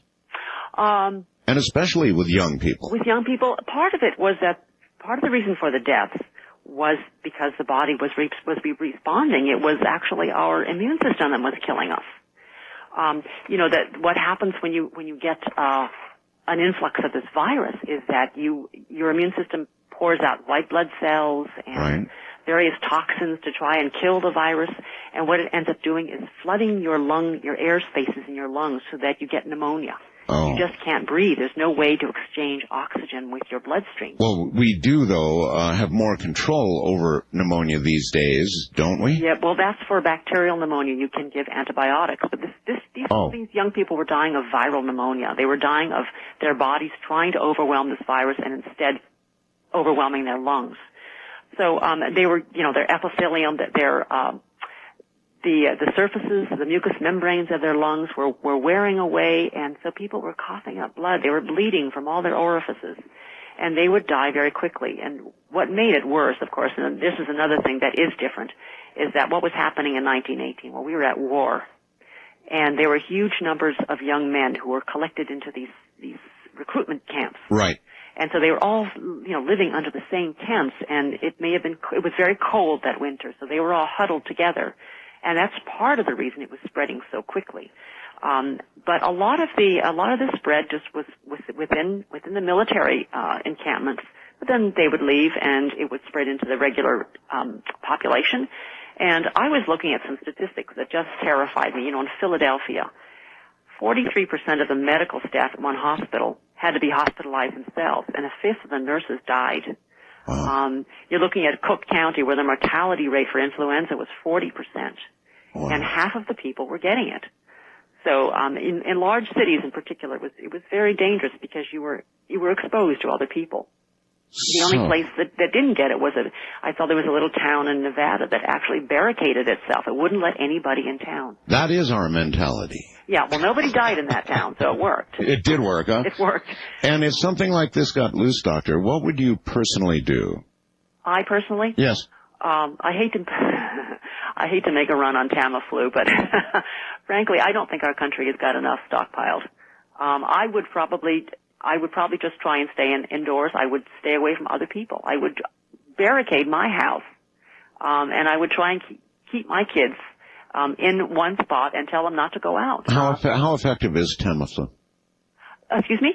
How effective is Tamiflu against? Well, all I can tell you is that people who work with viruses, if they're accidentally exposed, that's what they take. That's what they take. Well, again, though, is there a way to know? Do they have any statistics on how effective it apparently is or isn't? Well, we're not entirely sure about bird flu because it does appear to be effective though in bird flu. And the way Tamiflu works is it affects one of the proteins on the virus, which it actually prevents the virus from being spread once it's invaded your cells. So it kind of keeps it from multiplying very quickly. And it works for other viruses as well, but it does seem to be the one thing that is the most effective. Unfortunately, it's pretty expensive. And as I said, this country just does not have enough. Now, the other thing, of course, is a vaccine. The problem with developing a vaccine is you're working with a moving target. By the time you figure out what the final flu virus is going to look like, it's going to take you 6 months to manufacture the vaccine. And by that time, you may have had, already one wave of an epidemic. Right. Whew. So it could go. The other side of the coin is we have the ability to travel the entire world very quickly now. Airplanes going from continent to continent, and if something like that did get loose fairly widely, it'd be fast. It would be very, very fast. It would certainly encompass the world quickly, wouldn't it? Yes, in one day, right around the world. And that's the other thing that we have to worry about. Even though we have these antibiotics for bacterial infections, everything moves much faster now. So, it could move much faster. I know that the UN has devoted quite a lot of attention to just watching for outbreaks in Southeast Asia, which is where we think it will happen. But we have to remember that the Spanish flu, the outbreak started in Kansas. So that was a domestic case of. You see, I didn't know that. It started in Kansas. Then why didn't they call it the Kansas flu? Okay, well here is another part of the story that made 1918 a very strange era. Because we were at war, there was censorship, and this is a lesson we should learn always. Is that the government told the media that you are not to say anything bad about the war. You are not to print anything that will affect the morale of the American public. So that we were not told about these huge numbers of soldiers who were dying. Britain was at war. They were under the same kind of restrictions on their press. The only country that was still neutral that was able to talk about it was a newspaper in Spain. So it was first reported in the Spanish newspapers, even though it had not started in Spain, and so it got the nickname the Spanish flu. I'll be damned. Yeah, but it started in Kansas. And we're not really sure why. It may have been, Kansas has a lot of pig farms, I assume. It could have been incubating there. Well, boy, did I just learn something, or what? Yeah. That's well, amazing. Don't keep information from the public. It's a very important thing. Well, China seems to be the chief incubator these days. Well, that's because they have a lot of contact between people and poultry, and they live with their ducks and their chickens. Harkening back to an earlier subject, Mark in New Cumberland, Pennsylvania, says, "Hey, Art, would you please ask the doctor, is there a double-sided zipper inside a body bag, so if you wake up in one, you can get out?" It's a pretty good question, actually. I don't believe so. I haven't really checked. I don't think there is a double-sided zipper, so I'm afraid you're stuck in there. But most cases of people who were found alive, they made noise, and somebody luckily heard them.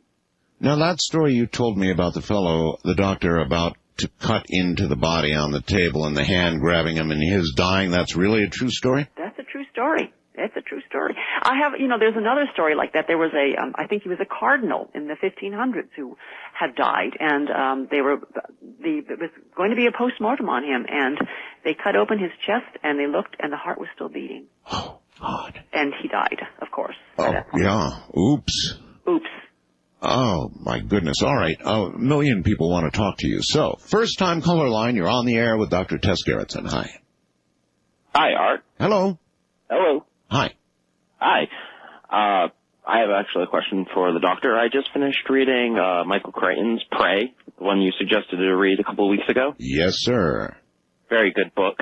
I was just wondering what the doctor's opinion about nanite technology and All right. All right. Let me help out here. Prey was a really good book, as I mentioned to you, I think, just before the show. It was about these nanites, these designer little machines that are sort of set loose in a swarm with the idea of making a camera that nobody could shoot down for the Defense Department. And this is technology that we're on the edge of, and we are working with right now, Doctor.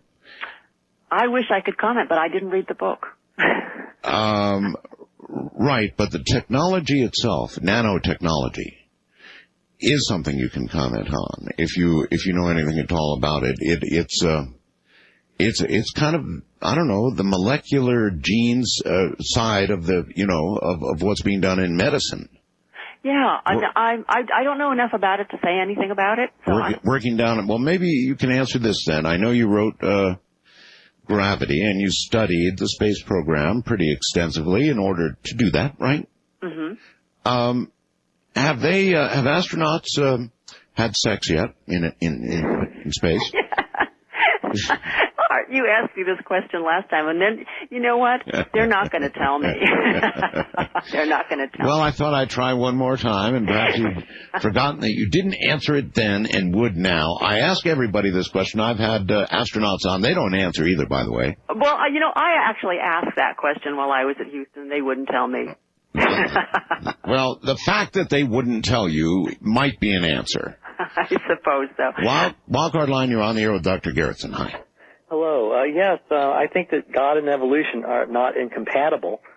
And so my version of the Asimov quote, which you mentioned at the bottom of the last hour, which was that any sufficiently advanced science is indistinguishable from magic. My version is any sufficiently advanced deity can act in ways that may be indistinguishable from science. To science. Oh, that's a wonderful way of saying it. I agree with you. I don't think that they're incompatible. There are some people who say maybe if there was a God, he set in motion evolution. Yeah, and I think that also John Muir, about 100-something years ago, came up with a concept of that there was not a creation, and then it stopped, and then the world, now we're living in what's created, but that it's a continual process of creation. And I think possibly he was not the first to come up with that, but as far as I know, he was. And so if you look at it from that point of view, a lot of things, like, for instance, things you refer to as mistakes. Obviously, if something bad happens to me or you, we refer to that was a mistake or someone did something. No. She was talking about things like the appendix. Right, exactly. Well, I was going to use your what you spoke about. The appendix was actually very brilliant in a way, because if you look at the appendix as an analogy, from a lot of old-fashioned viewpoints, they viewed Antarctica or the Arctic as wastelands. They were sort of useless, or volcanoes and earthquakes were just useless and terrifying things that served no purpose. And now we can see that Antarctica regulates our climate. Now we can see that volcanoes actually created our climate. We wouldn't breathe if it weren't for volcanoes. And so why, in God's name, are we ruthlessly ripping the appendixes out? Exactly, because in the future, 500 years from now, we may not view these things as unvaluable. We may view them as valuable. All right, Doctor? Well, we're ripping them out because they're killing us. The appendix probably did have a function at some time, and maybe it has a function that we're not aware of. There's always that possibility. But at this moment, it does not appear to do anything that is vital to our survival. I think I'll start the rumor that it's the antenna that sends a prayer to God. And then the other question is, what are we doing with our wisdom teeth, for instance? And what do snakes have vestigial pelvises for? We're not really sure, but it does seem to imply that these things must have had a function. Well, all right, tell me about wisdom teeth, if you wouldn't mind. Yes, what about them? Why do we have them taken out, and what happens if we don't? If you don't, they cause you a lot of pain, and they cause a lot of crowding. And the question, is why do we have them? It appears that we must have had larger jaws at some time, in our ancestry. And as somebody who had all four of mine taken out, and everybody in my family has had all four of their wisdom teeth taken out, I can testify that they are a pain. So I don't really know why we still have them. I think it's because the human jaw has changed. What about the word? Why are they called wisdom teeth, and why must they be ripped out if they impart wisdom? I believe they're called wisdom teeth because they came in at the age of about 18, adulthood, when you supposedly were smart. I've learned the origin of perhaps 6 new words tonight. East of the Rockies, you're on the air with Dr. Tess Gerritsen. Hi. Hi. I had a couple of things. One related to what you were just talking about with the last caller on the vestigial organ situation and the junk gene stuff. Yes. Recently they've been talking about plants repairing their DNA when there's been a problem in the environment, and perhaps we're holding on to DNA that we had use for in case that cycle comes around again, and we need those to be able to adapt to that situation. Plants are one of the only species that can actually, as far as I know, can do that. We have never demonstrated that capability. We've never observed that. We've never observed that capability. That doesn't mean we can't do it. What is the junk DNA for?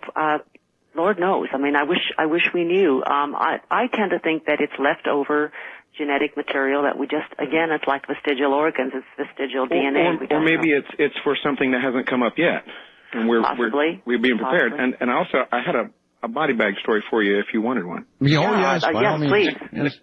I worked for 20 odd years or so with a guy who was a Lurp team radio man in Nam. And as you may or may not know, Lurp teams would get dropped 50, 100 clicks up the trail to watch what was coming down to give some warning. Yes. And they asked him to go out one more time. He was getting very short. It was due to come home in less than a week. But they said, we really got just a 2-day mission. Go ahead for it. And they got the information they needed, and they headed for the LZ, and were letting the chopper know that they were on the way. And the guy in front of him stepped on a bouncing Betty, and dodged it, which of course is almost unheard of. But with the radio on him, he couldn't dodge it. He was right behind the guy, and it just shredded him. And the guys just picked him up and started running, and they said, they got the handset on the radio, and they're saying, to the chopper, get in quick because everybody in the neighborhood's going to have heard that, and they're going to be looking for us. They said, we're at the LZ. It's already too hot. Get to the backup. They said, we can't get there. We're carrying this guy. And they said, you got to get to the backup because we can't get in here. And so they got to the backup LZ, and it was some clicks away, so it took them a lot of time to get there. The corpsman jumped out before the chopper even hit the ground, put his fingers on his throat, put his fingers on his wrist, said he's dead, grabbed his tag, and realized he was looking down the barrels of 7-inch 16s. And they were saying, he's going, he's not staying. They said, we're overloaded already, you're going to kill us. They said, then you can stay. And they put him on the chopper, and of course the corpsman came with him. But during the entire 45 minutes or an hour of flight, they never found one sign of life. They got him to the MASH unit. Triage doc looked at him and said, dead. And again, looking at 7 barrels of M16s, they said, Doc, we're not expecting miracles. About 30 seconds. Okay, we're not expecting miracles, but you got to do what you can. They opened him up. They said, there's nothing we can do. They put a toe tag, body bag, sent him to the morgue. So he's now at about an hour and a half, 2 hours, maybe 3 already since there's been any sign of life. 3 hours later, he woke up in the body bag, and they took him back, took out about 15 or 20 feet of intestine, and he lost down from 185 to about 70 pounds. But the point is, he was alive. He came back. Yeah. He came back. Oh my God. Amazing guy. Amazing story. Thank you very much. And Dr. Hold tough. Dr. Tess Gerritsen is my guest, and you will want to obtain every single one of her books, set them in a pile, and read them one by one. Trust me. Dr. Tess Gerritsen is my honored guest at the moment. She's a little strange. In fact, we'll ask more about that. And indeed, she is strange and likes to write about strange things. But my God, they're entertaining books. If you have a question for her, here we are. Doctor, I wonder what the title of your next book is. Has it been titled yet? Yes, it's called Vanish. Vanish. Vanish. It'll be out August 23rd. August 23rd. And it really deals with... It's about a woman who wakes up in the morgue, and who is she? And nobody knows. I wanted to comment on that last caller because there is a case out of Iraq of a similar thing, of a soldier who was shot in the head, was declared dead by a medic at the scene, was again declared dead in the helicopter, and 13 hours later, when he gets to the hospital, they detected a heartbeat, and he's now alive and able to walk. So it happens, right now. I once read a story. It was an Associated Press wire story, as a matter of fact, and it was in the major news. Also, I think there was a man. I don't know if I mentioned this to you on the last show, but he took a gun. Well, actually, the fella had terminal cancer. He had a brain tumor, inoperable brain tumor, and he shot himself, and he lived, and he shot out the tumor. Well, that's a hard to believe story. But I couldn't believe it either, because clean as it might be, if it got the tumor, there would still be cells, messy cells around that would start it up all over again, wouldn't there?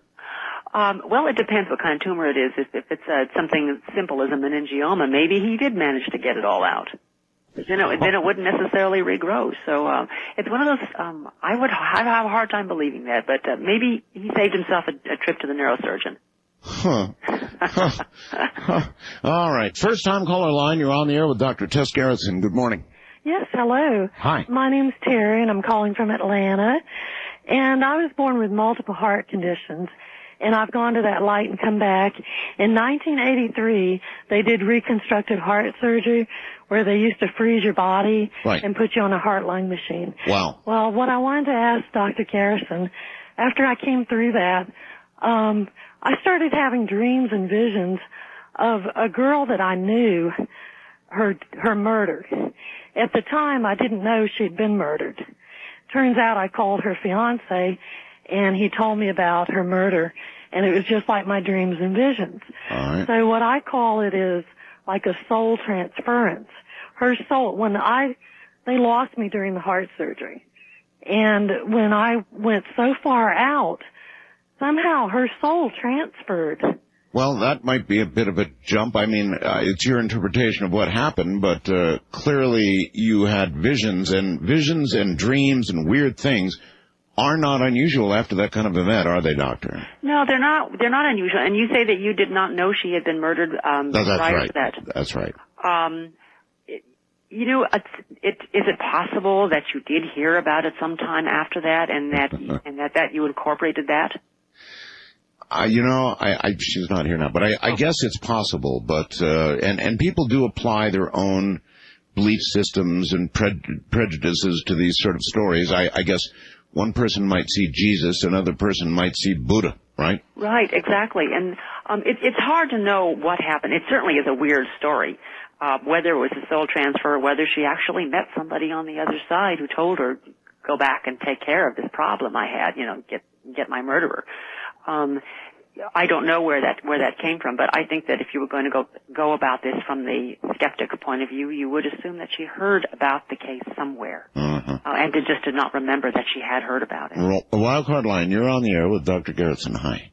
Hi, this is Tim from L.A. Yes. Yeah, Dr. Gerritsen, I got a question.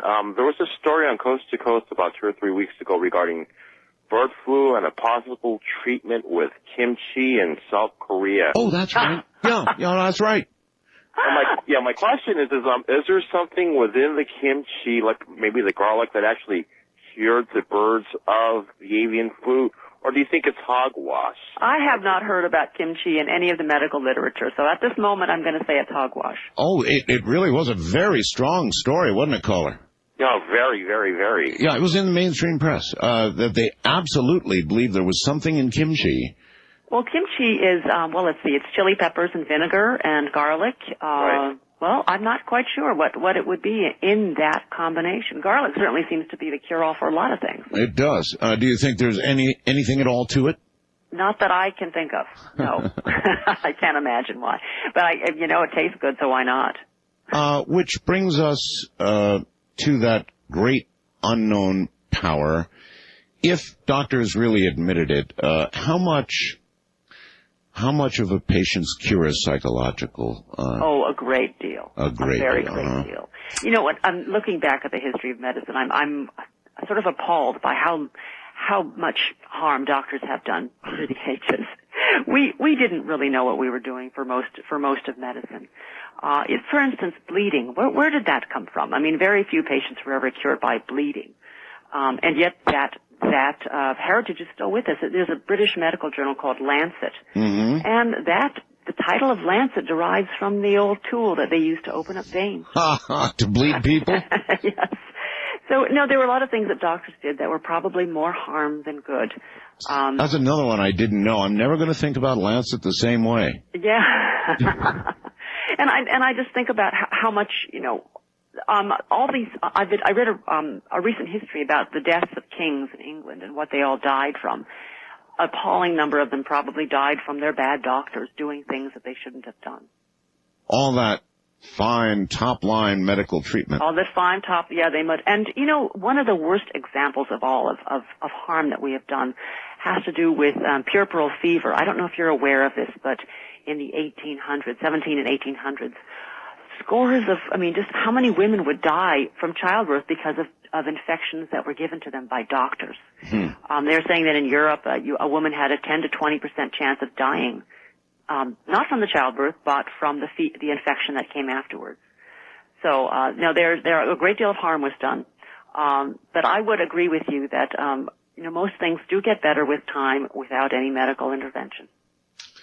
So that little sugar pill really does work. Actually, it works so well that you'd think in double-blind tests it would pass all the FDA requirements to cure whatever.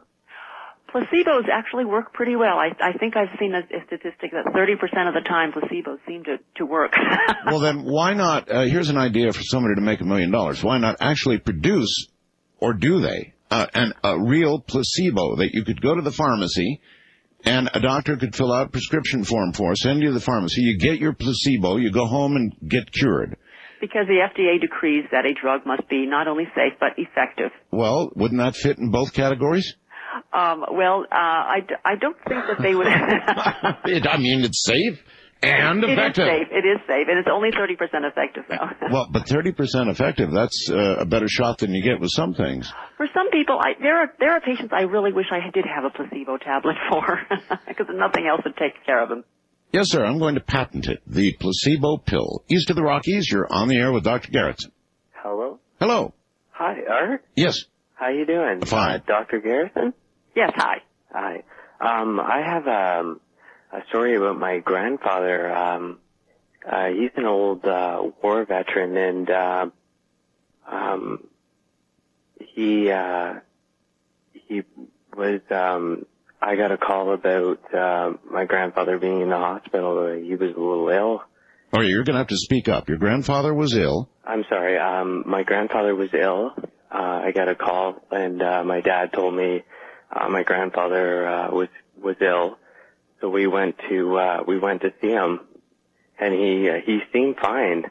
Later that evening, we found out later that he was pronounced dead on the scene. He was then put in a body bag and brought down to the morgue, and on the way to the morgue, he just kicked back and I guess just came back. And so they took him to the hospital. That's right. And you got called.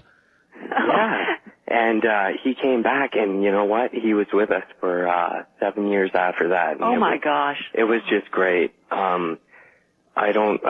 have no idea why he came back, but he just came back. There's case after case after case. I have a friend who was on the way to the morgue, and the orderly accidentally hit the side of the doorway with the gurney, and he woke up. So It's rather disturbing, but sometimes the only way to know if somebody is actually dead is to put an EKG on them and see if they have any electrical activity in their heart. You may not be able to hear that heart beating very well, and you never know. If you're tired, you may put the wrong end of the stethoscope down on the chest. Well, one thing you know for sure is that the heart of the person who makes this discovery is good. Yes, probably. Yes. You're on the air, Coast to Coast AM, with Dr. Tess Gerritsen. Hello. Hello. Hi. Dr. Gerritsen? Yes, hi. And Mr. Bell? Yes. Okay, I have a quick comment and then a question. There was a doctor, a doctor or scientist in France, and he was experimenting on a paraplegic, and his brain impulses would be sent to this computer box. Yeah. And the computer box would send messages to his lower legs, and of course his legs would supposedly move. Mm-hmm. But I saw that on a documentary on a cable channel. But my question is, if a stealth pilot was to encircle the Earth for like 10 or 20 years, beyond the speed of sound, and of course being refueled every so many thousand miles, and he was to circle the Earth for 10 or 20 years, would he age, Doctor? At the speed of light? At the speed of sound. I don't think that would be measurable in terms of the aging difference. Yeah, not the speed of sound. But nearing the speed of light, the answer would change very much, caller. Yeah. Theoretically, it would change. We don't. Yeah, it would. Okay, I was just wondering. Thank you. All right, you're very welcome. Take care. First-time caller line, your turn with Dr. Gerritsen. Good morning. Good morning. Hello. Hi, I'm calling from Pennsylvania. I have a question for a doctor. Okay. Yeah, hi. As an agnostic, I'm sorry.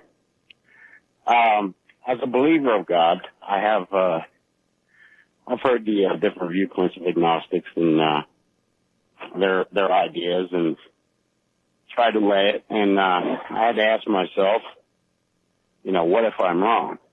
Mm-hmm. And what would be the consequences of that? Yes. As an agnostic, and you ask yourself that, don't you have any fear of what if you're wrong? No. I ask that question all the time, and that's why I considered myself an agnostic and not an atheist. I think I'm an open-minded person, and I'm waiting to find out. The consequences if I'm wrong, I guess you have to believe in hell to worry about the consequences at that stage. That's a good point. Yeah. You'd have to worry about hell or, but you do have an open mind. So if there is something on the other side suddenly and awareness and consciousness continues. Yes, I'm willing to be open to the possibilities. I would also think, and maybe it's only my own version of God, is that my viewpoint of the Christianity is that God is merciful.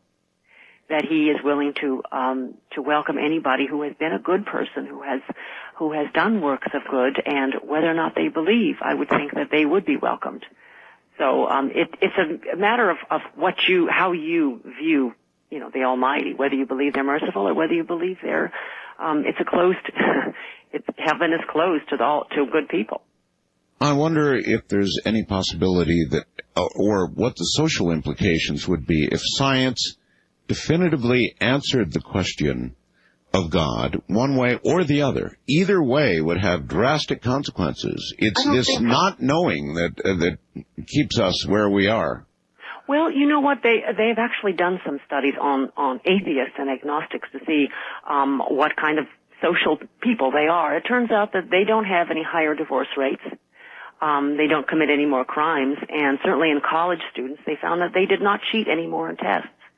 So I think that ethical behavior is not necessarily wrapped up in Christianity or in religion. It's wrapped up in your parents telling you what's right or wrong. Not an inherent sense? Is there an inherent sense of right and wrong that goes beyond beyond religion? I think it's something that, and maybe it has to do also with, think about it, evolution. For us to get along with each other, for us to not be out there committing crimes and killing each other, we had to somehow develop a social sense that we are a community and that we have to do good to each other. And that it may actually be something about our survival as a species. Mm-hmm. Wildcard line, you're on the air with Dr. Tess Gerritsen. Good morning. Hi, yes, hello, Art. Hi. This is Keith in Hamilton, Ontario. Yes. I have a really weird question about useless body parts. Okay. If you place your hand down on a table, fingernails up, you could lift each finger upwards except for the ring finger. Why? Is that a useless finger? I could lift up my ring. So can I. I was about to just say, where are you coming from? What kind of weirdo are you, guy, that you can't lift your ring finger? Mine goes up and down just fine. Not as high as all the other four. Well, I don't know. I'm having no trouble at all. It may be that you have, there are some people who can roll their tongues and some people who can't. Did you know that? Yeah. That there's a genetic component to whether you can roll your tongue into a tube. And maybe you have one of these weird sort of genetic components where you just can't lift up your ring finger. Yes, and maybe you're the unusual one, sir. Maybe. All right. Or maybe your marriage is in trouble. Oh, the ring's too heavy. Thanks for the call. East of the Rockies, you're on the air with Dr. Gerritsen. Hello. About the appendix.